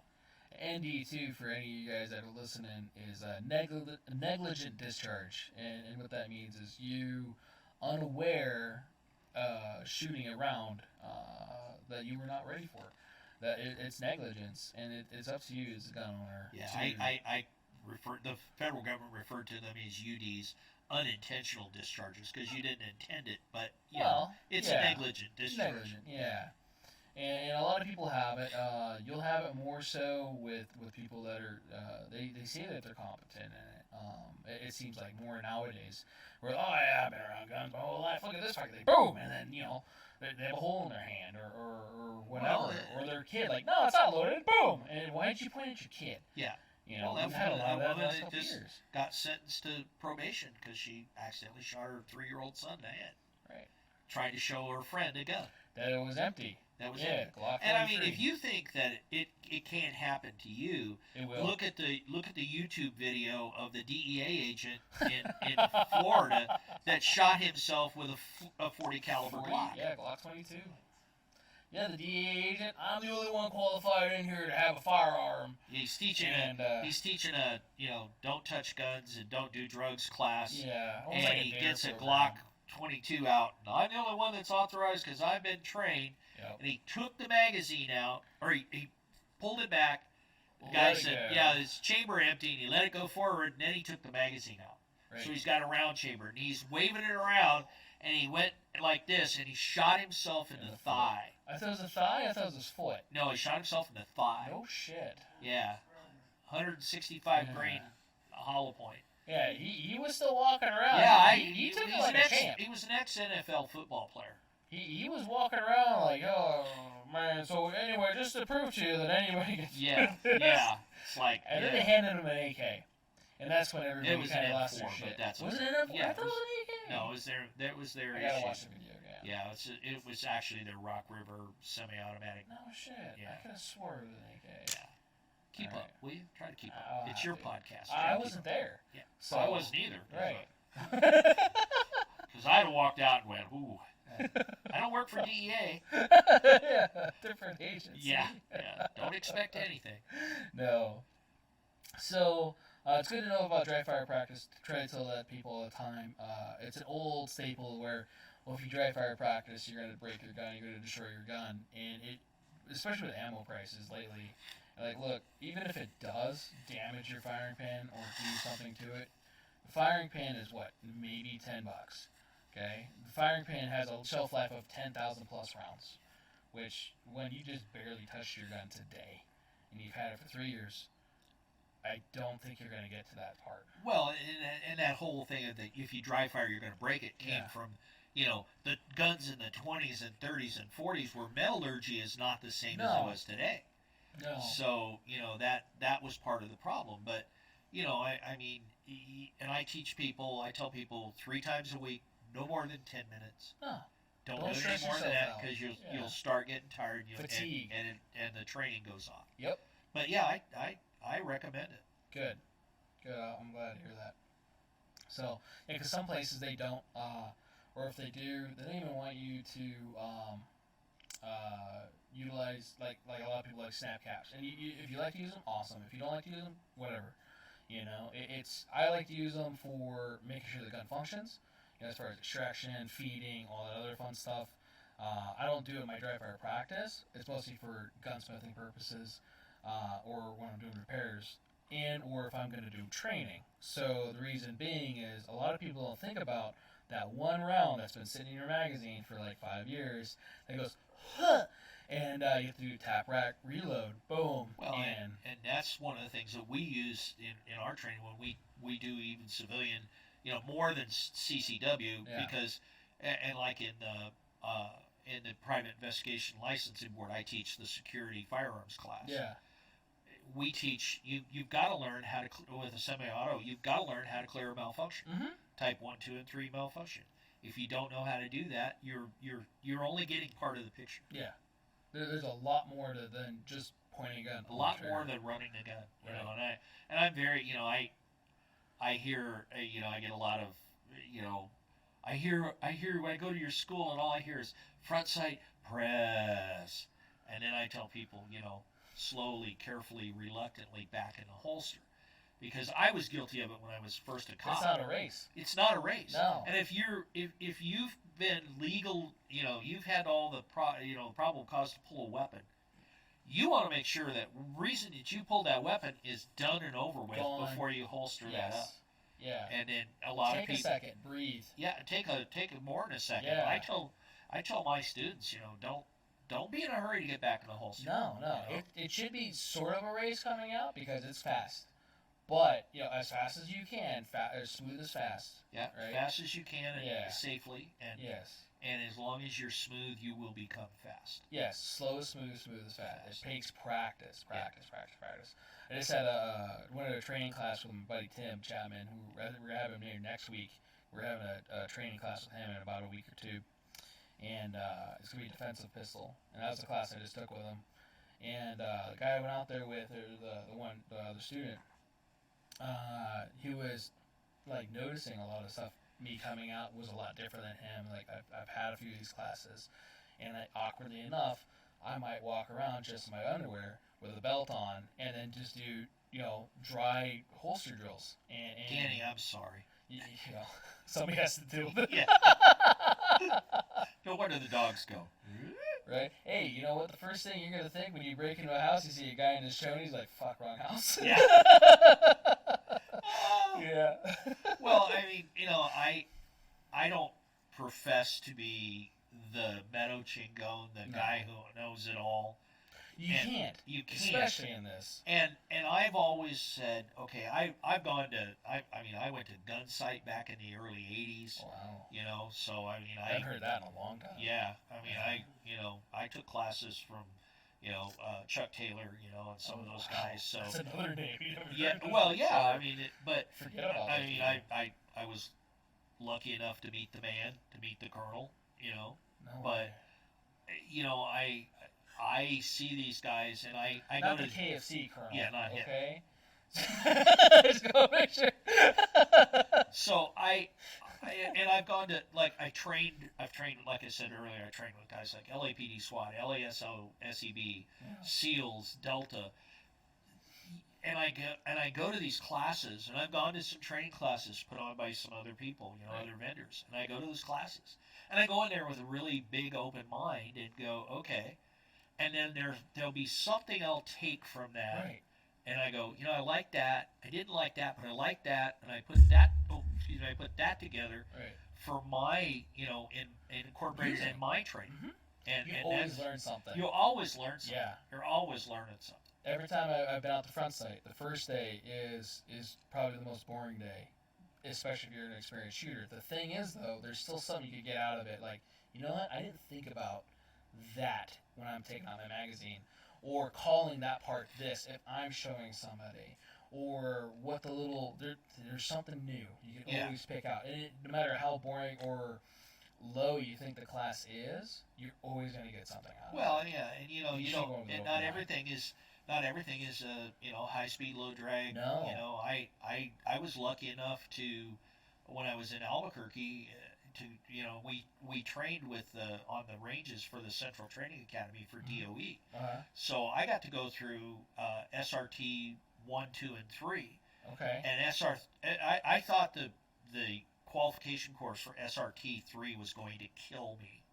And I was a much younger, much more in shape young man at that time. I mean, I was jumping out of helicopters and kicking doors. But you start at the bottom of the. You start at the. I mean, and you got to remember, you're in Albuquerque. You're at almost 6,000 feet. Okay. Okay, so there's not really any air there. No. Okay, No. and you start Sucking running. wind. You start at the bottom of the rappel tower, run up to third story, hook on. You rappel halfway down. You've got an MP5 in your handgun. You engage pepper poppers at 100 yards with the MP5. You've got to shoot so many rounds, and you got to hit it. And if you miss it, it's 10 seconds. Then you drop down, run the rig off. You run across the range, and now there's these different barricades, and and they never told me what they were, but I saw a DOE movie one time, and I went, oh, they're different firing ports inside of a nuclear facility. Oh. So you had to learn to shoot that. Oh, I forgot. You had to go over the top of a 6-foot chain link fence with the 3 strands. It wasn't barbed wire, but The little twisty guys. well, yeah, but Yeah, they had regular wire so you didn't get all tore up. Now you're doing this in That's full not kit. half fun. You're doing this in full kit. Yeah. Okay, body armor, the whole bit. Yeah. Over that, shoot on those, jump in the back of a deuce and a half. You shoot from the deuce and a half. clear the MP5. Yeah. Unasked a deuce and a half, and you've got to run 500 yards to the downrange, and then you've got to engage 6 or 7 pepper poppers with your handgun. For every one of those that you miss, they add 10 Add another seconds, and you had a time penalties. limit. And I got in with about 20 seconds to spare, but I don't know how, Wow. because I thought I was dying, man. Yeah.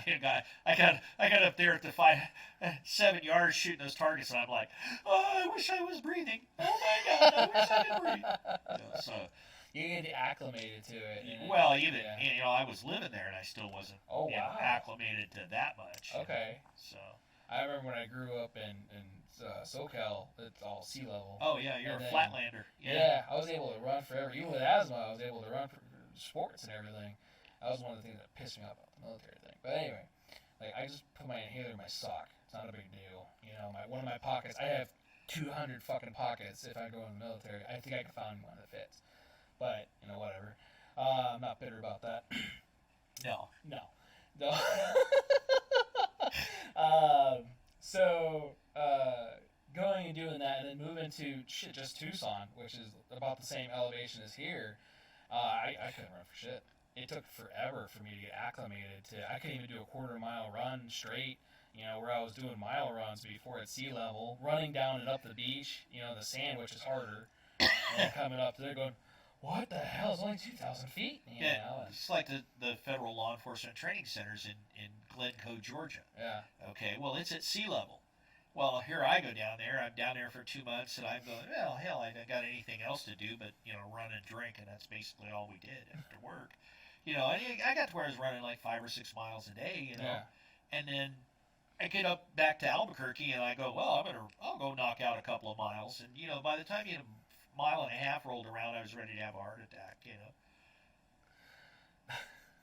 It takes a lot out of you. Oh, yeah. And a lot of people don't realize that too, as far as when you're running and gunning, it takes your focus. Everything that you're doing is aggravated, or I can't.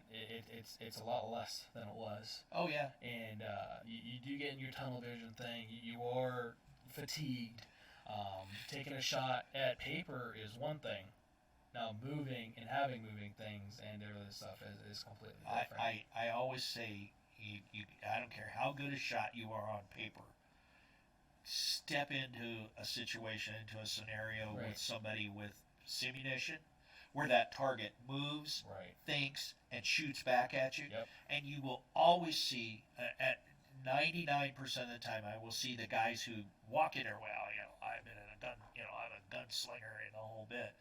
And you'll see those guys, and they look like a really bad Jackson Pollock painting, because they're shot to shit, But Yeah. and when you get an adrenaline rush, whether you're going to go through the door or whether even if you don't get into shooting, you're standing outside a house, you're about to ram a door, Yeah. and you start throwing flashbangs in, and your adrenaline is here. Oh, And yeah. you've got to control it, because you will get tunnel vision, tunnel hearing.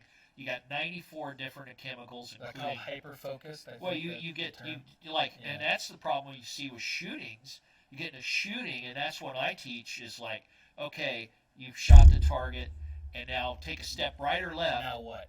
Now you get off Yeah. as they call it, get off the X, get off where you were shooting. Mm-hmm. And that one step could be the first step of, say, 100 steps to cover, Right. migrate to cover. And that's one of the things that I think simunition teaches great is you'll go into a scenario and you'll just walk down the hallway and you end up, like I said, you look like a real bad Earl Scheib paint job, and you go, oh, I probably shouldn't have done that. Next time I'm gonna, and Right. it's amazing how you migrate to cover really quickly. Yeah, when you're getting shot and it hurts. Yeah. Yeah, you're not dead yet or bleeding out. It sucks though.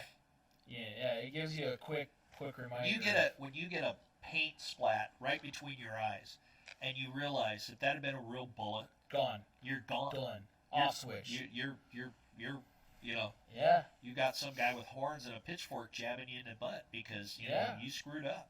yeah. And it's not always it's one of those things. It's just you got to make it as real as possible. You have to.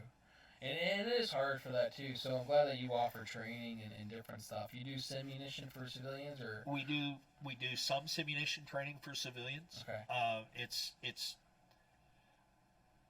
I like I said, I will teach some tactics. I don't teach the same level like I no, teach you for, can't. It's for different. law enforcement It's different. because it's different thing. Yeah, But I'll teach a person how to clear their house and what to do and you know it's and you're still not at that level where you should go clear your house. well no and I used to work for I was an instructor Yeah. for a very large firearms training center west of here. And they Mhm. used to do something that made me crazy. They called it their simulator, and it was basically a facade, house on a range. And it was, okay, here's the scenario. You drive up in front of your house, you see a guy with your TV walking outside, you tell him to stop, he drops the TV and runs back in. Yeah. You call the cops, and they said, well, it's going to be at least an hour before we get there. Yeah. Okay, where the hell do you live? On the dark side of the moon that it takes the cop? Now, someplace in northern Nevada, Yep. and a guy in northern Nevada is just going to sit back and he's going to get the rifle out and wait for you to come out. Sooner or later, you're going to die. But, and the scenario is then you hear a scream and you've got to go in and save your loved one. And I argued with these guys, and I said, look, you're teaching people how to die. These people had only had 3 days some of them had only had 3 days of firearms training. Yeah. And now you're making them come in and shoot on hostage rescue targets and shit that I didn't do until I was, well into the Yep. tactical side of law enforcement. Front Sight does that. Day 3, we want to kill a house. I was not going to say that. And Right. and I'll name drop it. I'm a member. well, I mean, they're Was a member, I guess, depending on if. Yeah. yeah. If there He's was, too busy sending out 200,000 fucking emails every second. yeah. All right. But I never agreed with that, and that Yeah. was one of those things that I stopped training out there because I did not want to be responsible for training somebody. And and you read the you can shoot, come in a 4-day class and you shoot as good as a SWAT team member or a Navy SEAL. Yeah, I don't know about that. Yeah, I got news for you. I A know lot some more I hours know of some practice. Navy SEAls, and I know some the SEALs, the dev Yeah, crew guys. Yeah. Those guys shoot more. The SEALs ammunition budget is more than the entire United States Marine Corps' annual budget for ammunition. I don't doubt that. I don't They doubt that. shoot and they shoot and they shoot because they have to. They have to. Yeah. They're the guys that get And you called can't into the tell shit. me I don't care who you are, that you can go out in 4 days and you can train somebody to shoot like a Navy SEAL or a SWAT team. It's not going to happen. Maybe like Charlie Sheen, though. Well, yeah. Yeah. Don't even get me started on that movie. That was a great movie. You want to piss some guys off. Be in Virginia, and I've had this. We were down teaching, and I had some guys I had 2 guys that were former DevGru guys. Okay. Okay, I mean they were the real deal. Yeah. And the movie is, they're going, hey, the students go, hey, we're going to have a movie tonight. Oh, Navy SEALs, it's a great movie. These guys are like, Jesus, give me a bottle of whiskey. I can't watch this. It hurts. Yeah. Yeah. It just hurts. Oh, it was a great movie. Yeah, Yeah. I mean, I look at, one of my favorite set of movies right now is the John Wick movies. Great gun handling. Yeah, because, Yeah. Taron Butler, Yeah. Taron's a hell of a shooter. Yes. And, he's taught, I'll tell you what, Hollywood, don't screw with John Wick. You Yeah. know?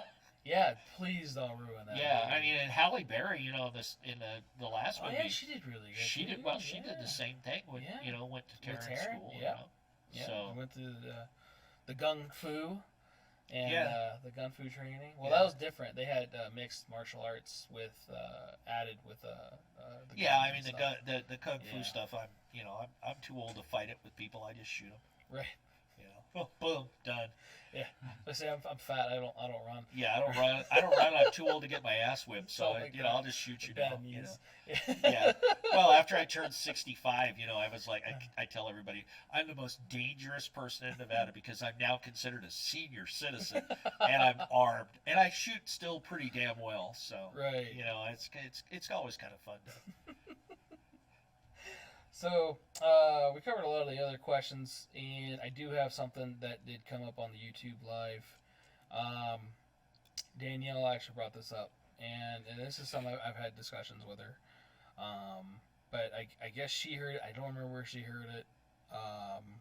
But she has a big fear of carrying one in the chamber. And like for me, when I first started concealed carrying, for example, I didn't, because I had a Glock 19, and my thought was, oh, I just like pretty much everybody else, especially when you getting into guns and stuff. I am so fast getting it out, racking the gun, and boom, right? Because that works. And then I had to start putting in perspective for myself that I'm gonna have to. I had my daughter at the time, so I was pretty much carrying her all the time. Like, okay, hold on, sweetie, Daddy's got to do something. Put her down. Time out, bud. Make sure she's good. Give her a fucking bottle or whatever it is, right? And then pull my gun. Are you ready to do this? It doesn't work that way. So one of her things is she doesn't carry one in the chamber, and she got told that, I guess by somebody, and again I don't know if it was somewhere or somebody here or wherever it was, that if she doesn't carry one in the chamber, she shouldn't carry one at all. What is your recommendation? Okay, I wouldn't say you shouldn't carry one at all, but without that weapon being able to put your hand on it and present it and go to work, it's pretty much a big old club. Right. And you hit it on the head. You got to have both hands. Mm-hmm. What happens if you're in a mugging and you get shot and you can't use that hand? Right. You've got to be able. That's why we stabbed. Yeah, anything. Mugged. That's why we teach law enforcement to shoot with their opposing hands. Their support hand. Support hand. And it's wrong and hand. like and we do one of the things that I loved about old movies, and I pick stuff out and I just go, God, that's just whoever taught him was great. Was in the very first Beverly Hills Cop movie. Oh, okay. Because Eddie Murphy, they're kind of at the end when they're shooting it out at the Beverly Hills mansion. Yeah. He takes one in the arm. Yeah. Well, he stops, he sits down, puts his gun between his knees, and takes the mag out, puts another mag, and he does a one-handed reload. Yeah. And somebody taught him really, really well. Yeah. And I see that, and very seldom do I see that, but I see movies like that the John Wick, Keanu Reeves, has been a master at it. Yeah. Hollywood do not piss Keanu Reeves off with a gun because he will kill you. Right. He knows how to run that gun. He does. But I see that, and it's I see so much. Figuratively, he'll kill you. Just making sure that's if he had to those sensitive people. If he had to defend his life, yeah. if he had to defend his life yeah. under his normal against the normal L.A. gangbanger criminal, Mm-hmm. I put my money on Keanu Reeves anyway. Oh yeah. Because the guy knows what he's doing. He does. And if he goes under stress, you revert to your training. Yeah. So if your training's good, your muscle memory is going to be good. But getting back to no round in the chamber. Now with the striker fired guns, you got to have something that covers that trigger. Yes. Because that's where all the safeties are. Yes. Okay. You can't. Heaven forbid you put. I mean, I had a kid on when I was a few years ago when I was teaching a security class. He took a 45 and he stuck it in his holster, and the security strap was in it, and he put a hole in his foot with a 45. Yeah. Nothing that'll get you worse on teaching a firearms class when you shoot a string and everybody's done, and all of a sudden you hear, boom, fuck, that hurts. Yeah. So that kind of gets your adrenaline going as a firearms instructor. Just a tad. Yeah. Yeah. But no, I think you've got to be able to have that gun ready to go. Yeah. It should be ready to go. I agree. And it's one of the it's silly a comfort thing. Well, and it's one of the silly things that the Israelis have taught. Right. Steve just actually put that out there. It's called the Israeli carry. Yeah, the Israeli carry, because they can do that. They think they can do that and think fast. And there's been several. You can look on YouTube, and there's several tests. They train that way. Yeah, they train that way, but train. They're still not as fast as pulling the gun out and no, pressing the trigger. You won't. You won't be. And that's the thing that, again, I was the same way. She currently, what does she carry? As a P239, so it's double single. And I was telling her, hey, you're in your concealed carry purse, you're fine. If I need to make a guy do like a little mic cover for the trigger guard or something like that, we could stitch it in your purse or whatever, or wherever. Or put a sticky holster. Sticky holster. Yeah. Put the gun in a sticky holster. Yeah, as long as you're not racing to go back in that holster. Well, yeah, and again, it's like, hey, I pulled a gun out. If you're a civilian and somebody comes to mug you or threatens your life and you pull a gun out, you're going to back the hell away from there anyway. If that person runs away, you're going to go in the other direction. Yeah. You're going to have time. Or you should go in the other direction. Well, you should go in the other direction. You shouldn't go after the individual. No, you should not. Just making sure that's out there. Well, I mean, probably about 20 years ago, probably the worst or the best example, and I felt sorry for the guy. He comes home, his house, he doesn't realize it. Two burglars are in his bedroom. Okay. And he comes home, gets in his bedroom. They hit him with a stun gun, tie him up, and then they go about ransacking the house. Well, they were pretty shitty burglars because they didn't find the Mossberg 500 loaded with double-aught buck in the closet. He gets himself free. They've now opened the garage door, backed the car up in the driveway, and they're loading shit up. Well, they come back in, and he sees the first guy, and he plows him. Plugs him, yeah. And a good shoot. Guy right there in the kitchen. Gone. He's DRT. Yeah. Dead right there. Yeah. The other guy turns and runs down the driveway and down the street, and he's angry. I get it, And he chased him down the street, and the guy is running away from him, getting away, and he got mad, and he fired around, and he shot him in the back and killed him. And luckily, at that time, Stuart Bell was the district attorney, and he allowed him to plead to 1 count of voluntary manslaughter and put him on 5 years probation. If he did that now, he'd probably be going away for at least voluntary manslaughter. Yeah. So you can't, once the threat is gone, then, you can't chase anybody like that. No, you should separate the reason to have, again, it's a tool. It's to get you, your loved ones, or whatever out of a situation that you hopefully you never have to get into. Yeah. And that's the thing too. I get asked all the time, why do you have so many guns? 1, I have options. 2, I'm hoping I never have to use it. Do I, it would be cool to actually use my training. No, I would hope that I don't have to excuse it, because you're only as good as your training. I've pressed the trigger on 2 people. Yeah. If I live to be 150 years old, I hope to God I never have to do it again. Yeah. And nobody... Because you're taking somebody's life. Yeah. Yeah. And a lot of people don't think about the after effects. Oh, yeah. Not just on you, their family, your family, the people around you. Yeah.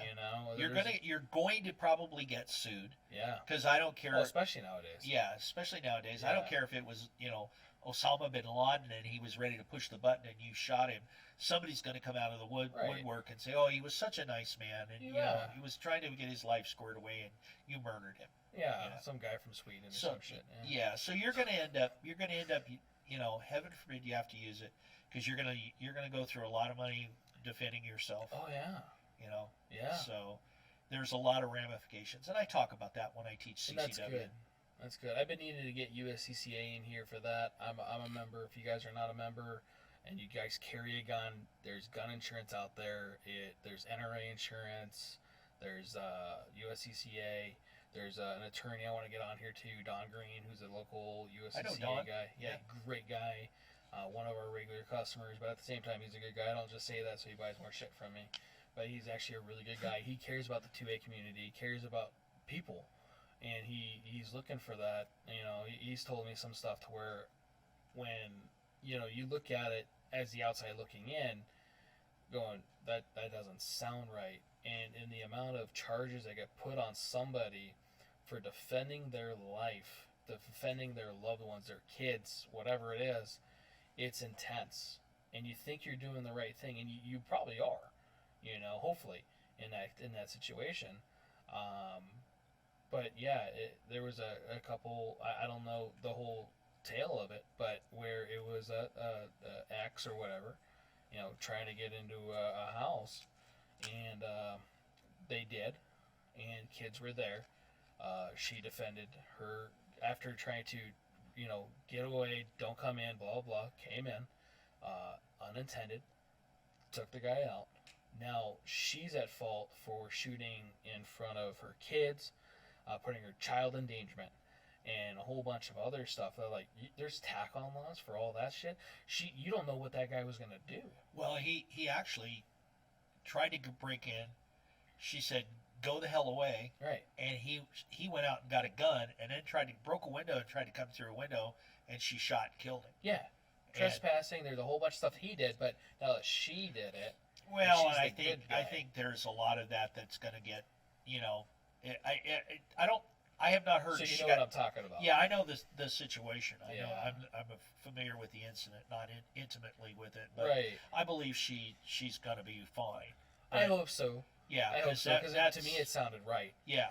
And because you don't know what that other guy's going to do. Yeah, and I mean, that's such a silly. If somebody charges somebody for defending their life with their kids there with a firearm, and you say, well, it's child endangerment. Well, I got news for you.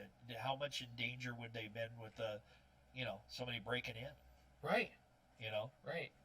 And, So I think at the end of the day, there's a lot of hype that goes when something like that happens. There is. And I'm not trying to just make anybody fear not getting a gun or defending their home or their family.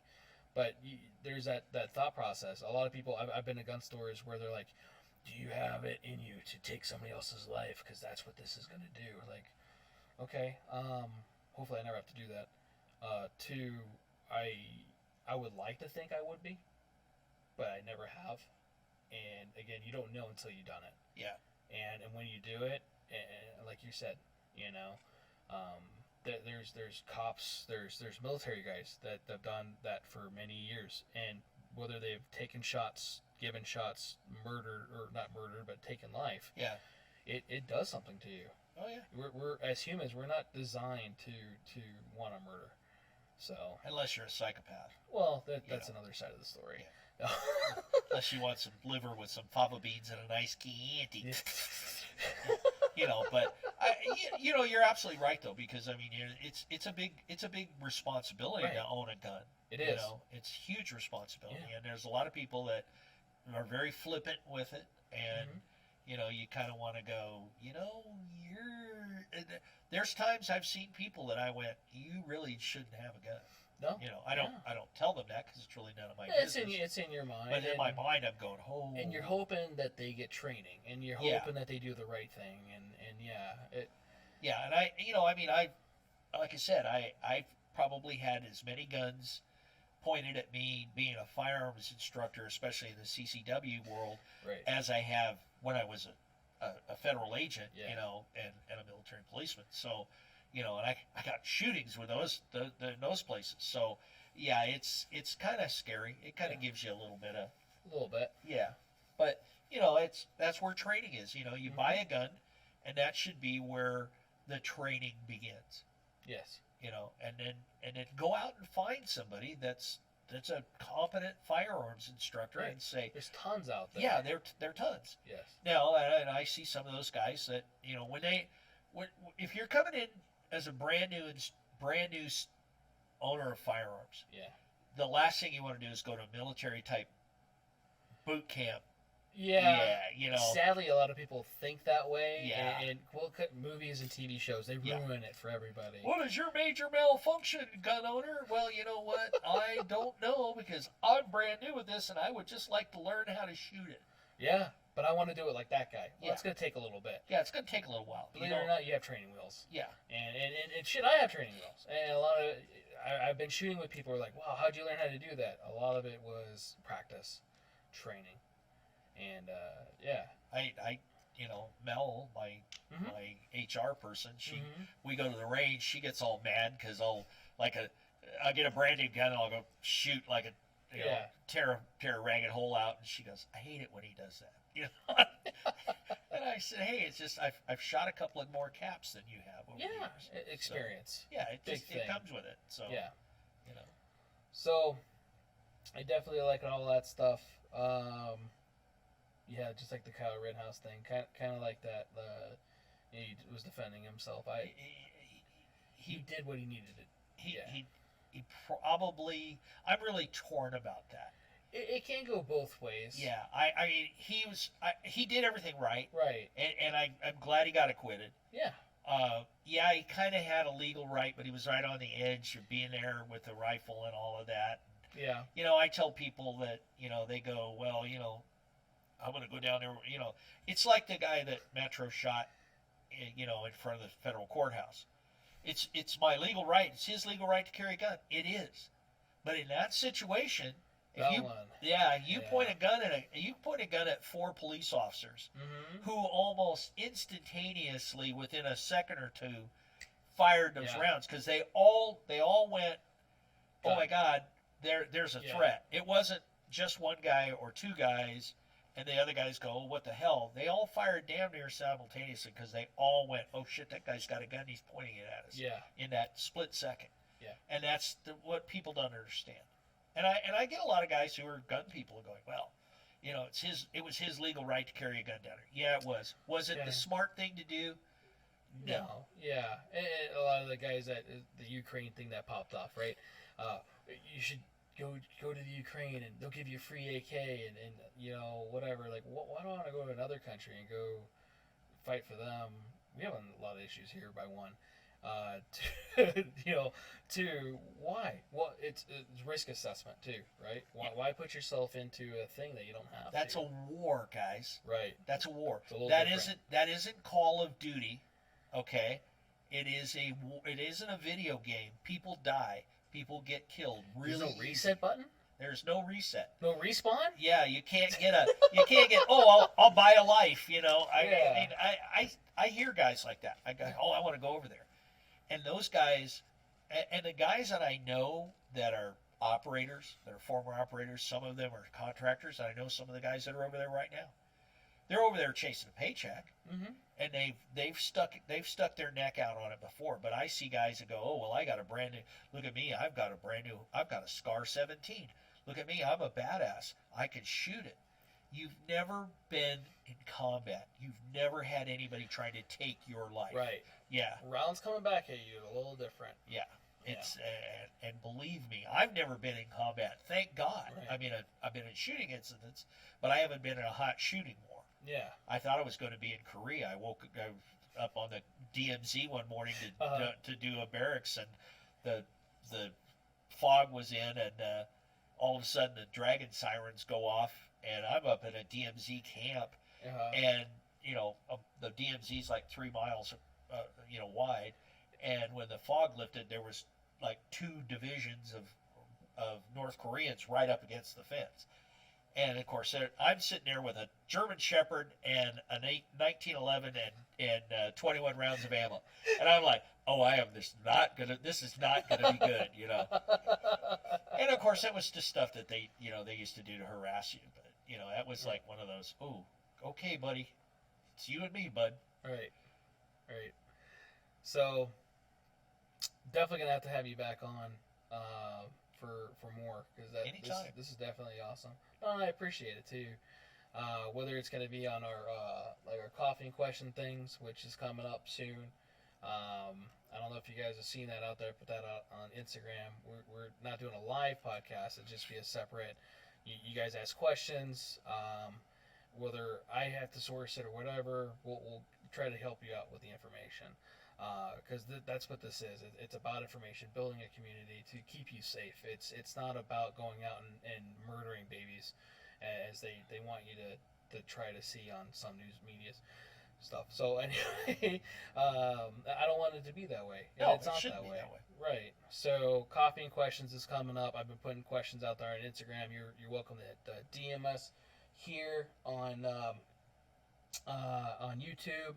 Whether you email us here, connect with us here on YouTube, through the podcast, through the website on the podcast, which is also up and running. Do you have that up there? What the podcast website looks like. It has all our episodes, and then also all the different mediums that we use for the podcast.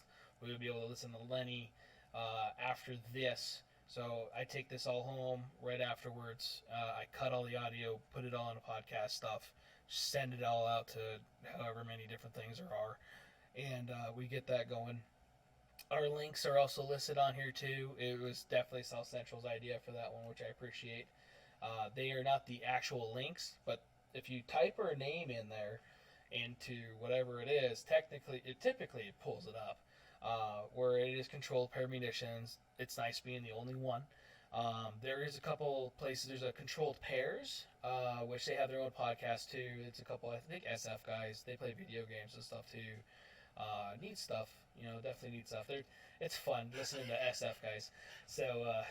Well, it's always funny. I think back in the PS2, there was one of the commercials several years ago, and it was like the guys are all talking because they're playing. Okay, who are these guys? Okay, we're gonna go in and move it. These kids. All of a sudden, they're like, "Oh man, I'm getting hit. Oh, what happened?" And then they cut to who the other team is, and it's a bunch of SEALs sitting in a tent over in Iraq, going, "These guys are easy." I just thought that was brilliant, just absolutely brilliant. That's awesome. Commercial. I have to look that commercial up. Yeah. Oh my God, it was so funny. It was probably SOCOM Ghost Recon, something like that, yeah. But yeah, our YouTube or this live podcast is every Thursday night at 7. Either Lenny would be back on here. You could definitely do the off thing with the copying questions, or even just a not live feed to where we just sit there and bullshit a little bit, go unscripted, and tell us some more stuff, man. I think we've been unscripted pretty much. We are unscripted. That's one thing I like about live, is you don't hide any bullshit. Yeah. And I don't like editing. I don't like lying to people, as much. Sometimes lies are good. But at the same time... yeah, well, and, right. the whole thing, too, is that, this is as much about educational as anything else. And it is. It's not all war stories, and, there's things that happen that, I don't like to tell war stories, but I will tell them when there's something that, when you're trying to make a teachable moment, if you will. Yes. And I go, hey, this happened, and this. There's always an opportunity for a teachable moment. Yeah. Or an opportunity to learn something. Whether you think it's teachable or not, you should be able to learn something at least once a day. I when I was teaching a lot of the State Department classes, and it was like a 50% mix of law enforcement and 50% special operations. Right. Well, we were teaching law enforcement, so the curriculum was really structured. The State Department says this is it has to be approved and all that. Mm-hmm. And the State Department, it was kind of funny to go in and sit down with guys who literally they were there. One of the guys was there when a certain individual, probably shouldn't have been on the third floor of a house in Abbottabad, Pakistan. Oh. And talking with him, and I'm talking with him, I'm working with the guy, and he goes, I can't believe, we were talking about going through the house, and it's like, when they go through the house, they'll whack somebody, if they engage a guy, and they'll move on. Keep going. They'll keep going. Yeah. They'll drive right through. Check everything, come back. And we're talking, and I said, look, guys, you can't do that in law enforcement. He goes, what do you mean? He said, well, LAPD taught me a long time ago, you catch them, you clean them. Yeah. So if you're in a room with a guy and you get in a gunfight, or you get in a guy and you arrest a guy, you're stuck with him. The conga line moves past you. The team moves past you and goes on to do that. And they go, well, what the hell? And I said, yeah, well, and he says, different kind of war zone. Yeah, he said, well, we come along, and if we think they're not dead, we'll give them an eye thump, and if they and they go, yeah, we'll thump them in the eye, and if they don't, if they move, then we put a round in them and keep moving, and I go, they really frown on that as law enforcement, going through and just like, yeah. Look, man, I got you in handcuffs, but I got to go with these guys, so I'm going to shoot you right behind your ear. You're not going to feel a thing. You're going to be good to go. Yeah, don't worry about it. Yeah. Be real quick. Yeah. Do your mob style. Yeah. Yeah. Bad safety security, Good to have those Saturday night special guns hitting on you for yeah, those the drop guns. Oh, yeah. Oh, my God. But, yeah, I mean, those are the things that, I enjoyed, teaching with these guys because they were like, wait a minute. Jesus, I wouldn't have done that. And I mean, these guys go to places none of us want to go to. Right. And they train for that. But, they were like, wait a minute, you mean if I shoot a guy, I got to, dude, this is a crime scene now. Yeah. It's a crime scene. You got to wait till this thing's secured, and the detectives are going to come in, and the shooting team's going to come in, and all of that. And they were like, "Oh, I never knew that." You know, I said, "Yeah, that's why." You know. Yeah. So they're different. They're different disciplines. Different for sure. mindsets. Different. Oh yeah, different absolutely. everything. Yeah. Absolutely. Yeah. Well, you get the rules of engagement. It's a little different. Well, yeah. Whether it's stateside or Yeah, overseas. it's called the Constitution, Bill of Rights. Yeah. Yeah, Wait, federal there is law, one of state those law. things? Yeah. You're Yeah. kind of tied up with those. You Son have to of a live with bitch. those. Man. Yeah. You know. Yeah, if you didn't have that, you know, oh, this job's easy. You know. Right. So the Wild West was that was lied to. Well, Wild West was the Wild West. Yeah. I I mean, just go bury him I- out back. Well, I don't know. I'm not quite that old. I don't want to say that. Yeah, you I'd say like Greg, Yeah. but you know, yeah. yeah. But no, I mean, I You're more just. older than Greg. You know, so where I grew up, you know, and I grew up in this house that was like 150 years old. It was an old stage stop. So we were painting it. And we pulled the baseboards, and there was this book up in the wall, and I pulled it out, and it's an old log from the city marshal of Murphy's, California at the time. Really? And there was like, you know, so and so was shooting his gun in the Murphy's or near the Murphy's Hotel. I went there. I asked him to drop it, and I shot him. Killed him dead. And there was an entry for it was like $5 to get him buried. You know. Yeah. I mean, so that was old law enforcement. You know, now it's like, oh my God, I gotta, get an attorney to tell me I can pull my gun, kind of thing. Right. Well, yeah. You get your gun taken from you. You Oh. get investigated. How many rounds did you shoot for? I don't remember. You know, Well, and that's why people go, why does, and I tell people when I teach CCW, you don't have to give a statement no. when right there. No. You know, you go and say, look, Wait. this is who I am. Yeah. I want to speak to my attorney. I'll be cooperative. I'll be cooperative. Yes. I'll come down with my attorney tomorrow, and I'll give you a full statement. Yeah. And you always want to know why cops don't have to give. They never identify anybody for 48 hours because they still have that 48 hours to kind of decompress it before Yeah. they give statements. There's a lot of stuff that just happened. A lot of information your brain's not used to processing, and it takes time. It does. Yeah. And I went in there and I just shot 2 rounds at him. Well, you technically shot 12. And what happened to the 12? I will tell you this really quick. My first shooting in a traffic stop, a guy reached in his back pocket, pulled a .25 automatic out, and shot me about from me to You route. told me that story when you, the vest, right? Cotton Yeah, vest, I was wearing a vest. Yeah. And that was very, very new Lucky, in the vest yeah. world.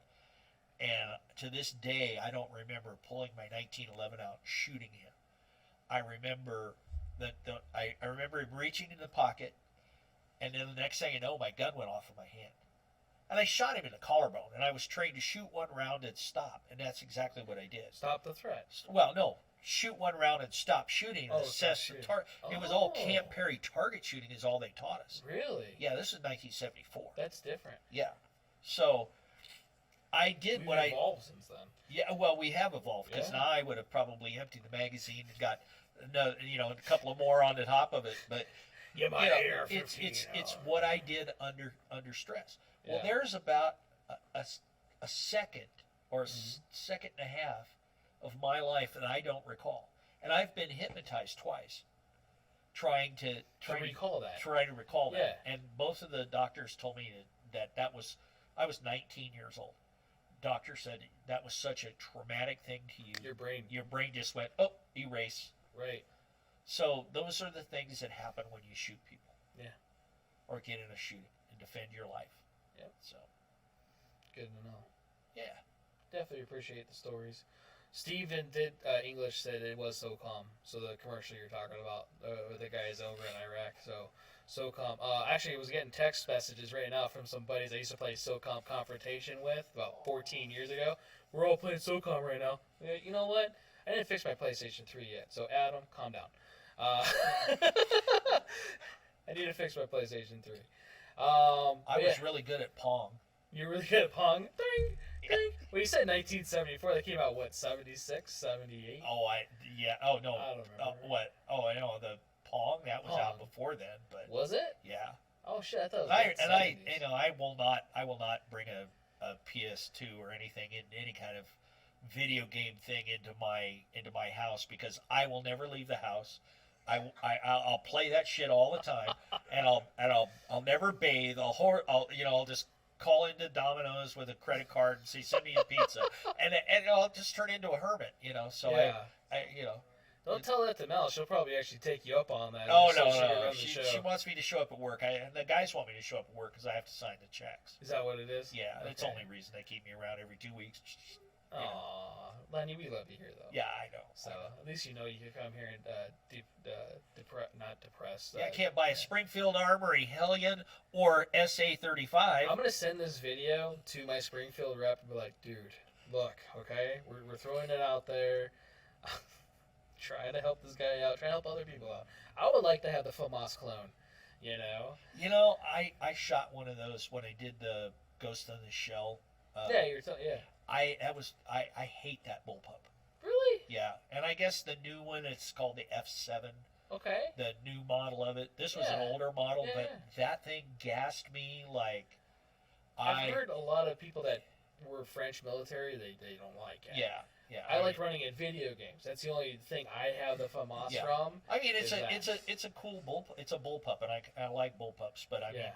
mean, it's even worse than the X95, because it's a complaint with the X95 that where Oh, the the receiver gases. goes back in there, you get gas up in your I never face. didn't gas that much. I didn't suppress it though, but Well, that's the big problem with some of those. But that thing was like, oh man, you almost had to wear a damn chemical mask because you were getting gas in your face and everywhere. that's awesome. I was like, so if you're listening to Ghost in the Shell and somebody pulls up a FAMAS and you hear bang bang, that was me. But yeah, so That's I what mean, the gun sounds like in the game. yeah, Yeah. Cough, cough, cough. Yeah. yeah, that's the video game. No, this was 2010 I didn't know it was a video game. or 11. I think I did it.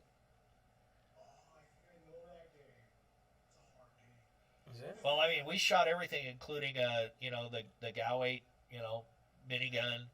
The MP7 was really cool. Yeah. I really liked it. We shot a lot of the stuff that I'd shot before, but I got to shoot some really kind of cool stuff. That's definitely cool. Yeah, that was fun. Yeah, a life experience. Yeah. Yeah. And then AA-12. I got a picture of me that I'm holding it. Cuddling like this, it? Cuddling it, man. I was like, that's my baby. Obviously, it was unloaded, safe condition. For Oh, of really course, those guys of course, yeah. Right. Like I would do it. I would do it loaded. But anyway, yeah. The only way to really cuddle a gun is Yeah. to do it dangerously. Well, yeah. But I mean, yeah, we if it shot doesn't bite you, you're. Yeah, I mean, we got to shoot 40 millimeter grenade launchers. And stuff. It only bites if you touch its private parts. The only gun What movie is that from? It only bites you if you touch its private parts. 50 First Dates. Rob Snyder, we was talking about the sharks. Sharks will only bite you if you touch their private parts. I have that stuck in my head. Yeah, have you seen that movie? No, I have not. It's a great movie. Adam Sandler movie with Drew Barrymore. If it was 50 First Kills, maybe then I could do that. But 50 First Dates. It's a great comedy. Do I look like a guy who's going to watch a romantic comedy? Yeah. Oh, shut up! Now that I know that you actually had hair once upon a time, hey, I want did. pictures. I got pictures. I got pictures of me back in the early '80s, Right. baby. I had a ponytail. And I was a already whole bit. thinking how I could block some of the sheen out. Oh yeah, whatever. I'll wear a hat next time. Appreciate that. Yeah, Yeah, I'm sure they would too. yeah. That was a brand new camera. It's probably a little nothing to dim it out. It'll be fine. I'm It's sure it will. burnt. It's still burnt out on this side. It's okay. Is there shine? Oh I yeah, haven't even looked. there's a little bit up there. Yeah, it's okay. It is shining in my face too, so right? He's all heavenly. So we did our shameless plugs with the podcast and the other stuff. Definitely would like to have back. Daniel says yes, please come back. And dude, I always appreciate you. You Hey, know man, all the talks that we anytime. have, and dude, this was so much fun. I had no idea it was 2.5 hours. Are you serious? Yeah. Wow. No Yeah. wonder I need a drink. Right. I thought it was just talking to me. So it adds to it. Yeah. It's okay. You can tell me. Well, no, I did a couple of radio shows before, I Yeah. used to do Bob Irwin stuff, and it was an hour or 2 hours, and it was amazing how quick it went, It goes by really fast. Yeah. You have no idea. I got to go back to another podcast because we took so long the first time, and it was only like a little over an hour. And I was supposed to be there today, and they postponed it on me, so it's okay. It's But all right. I'll come back anytime, man. Tell me Yeah. when, I know Thursdays, but, Yeah, we could always do a remote thing or even just whatever. The nice thing about these newer mics, I can even hook these up to my phone and record this off our podcast stuff. I was really impressed with these newer mics. yeah, I've done a lot of stuff with, Wayne Allen Root and stuff, and, been on his show and Kevin Wall's show here locally several times. All right. I like it. Yeah. So, if you guys have questions for Lenny, one, you can reach out to us, reach out to him. We could do the questions thing. We could do that, and I could be reached at, srtspecialservices.com. That's right. If you want to contact, there's a contact form to contact us. Yeah. We can do, help you with any training. We have our pretty much menu of training on board. So, we'd love to help. Yeah. That was perfect. You need security or anything, private investigations, training, you just give us a call. Sounds good. Thanks again for coming on. Thanks to everybody that tuned in, stayed with us for this. That was 2.5 hours. I had no idea. Until I looked down and went, oh shit, it's the longest show we've had. I talked about we're going to keep it like an hour all the time. It keeps on getting longer every time we get somebody in here. I don't know. I wish I worked with other Look, parts. it's next Thursday already. Right. Yeah. Man, we probably lose weight. Yeah. Oh, we'll send somebody out for pizza or something. Yeah. We already talked about just getting Domino's and not showering, so we're halfway. Yeah, well, you're halfway there, man. Put the Oculus on.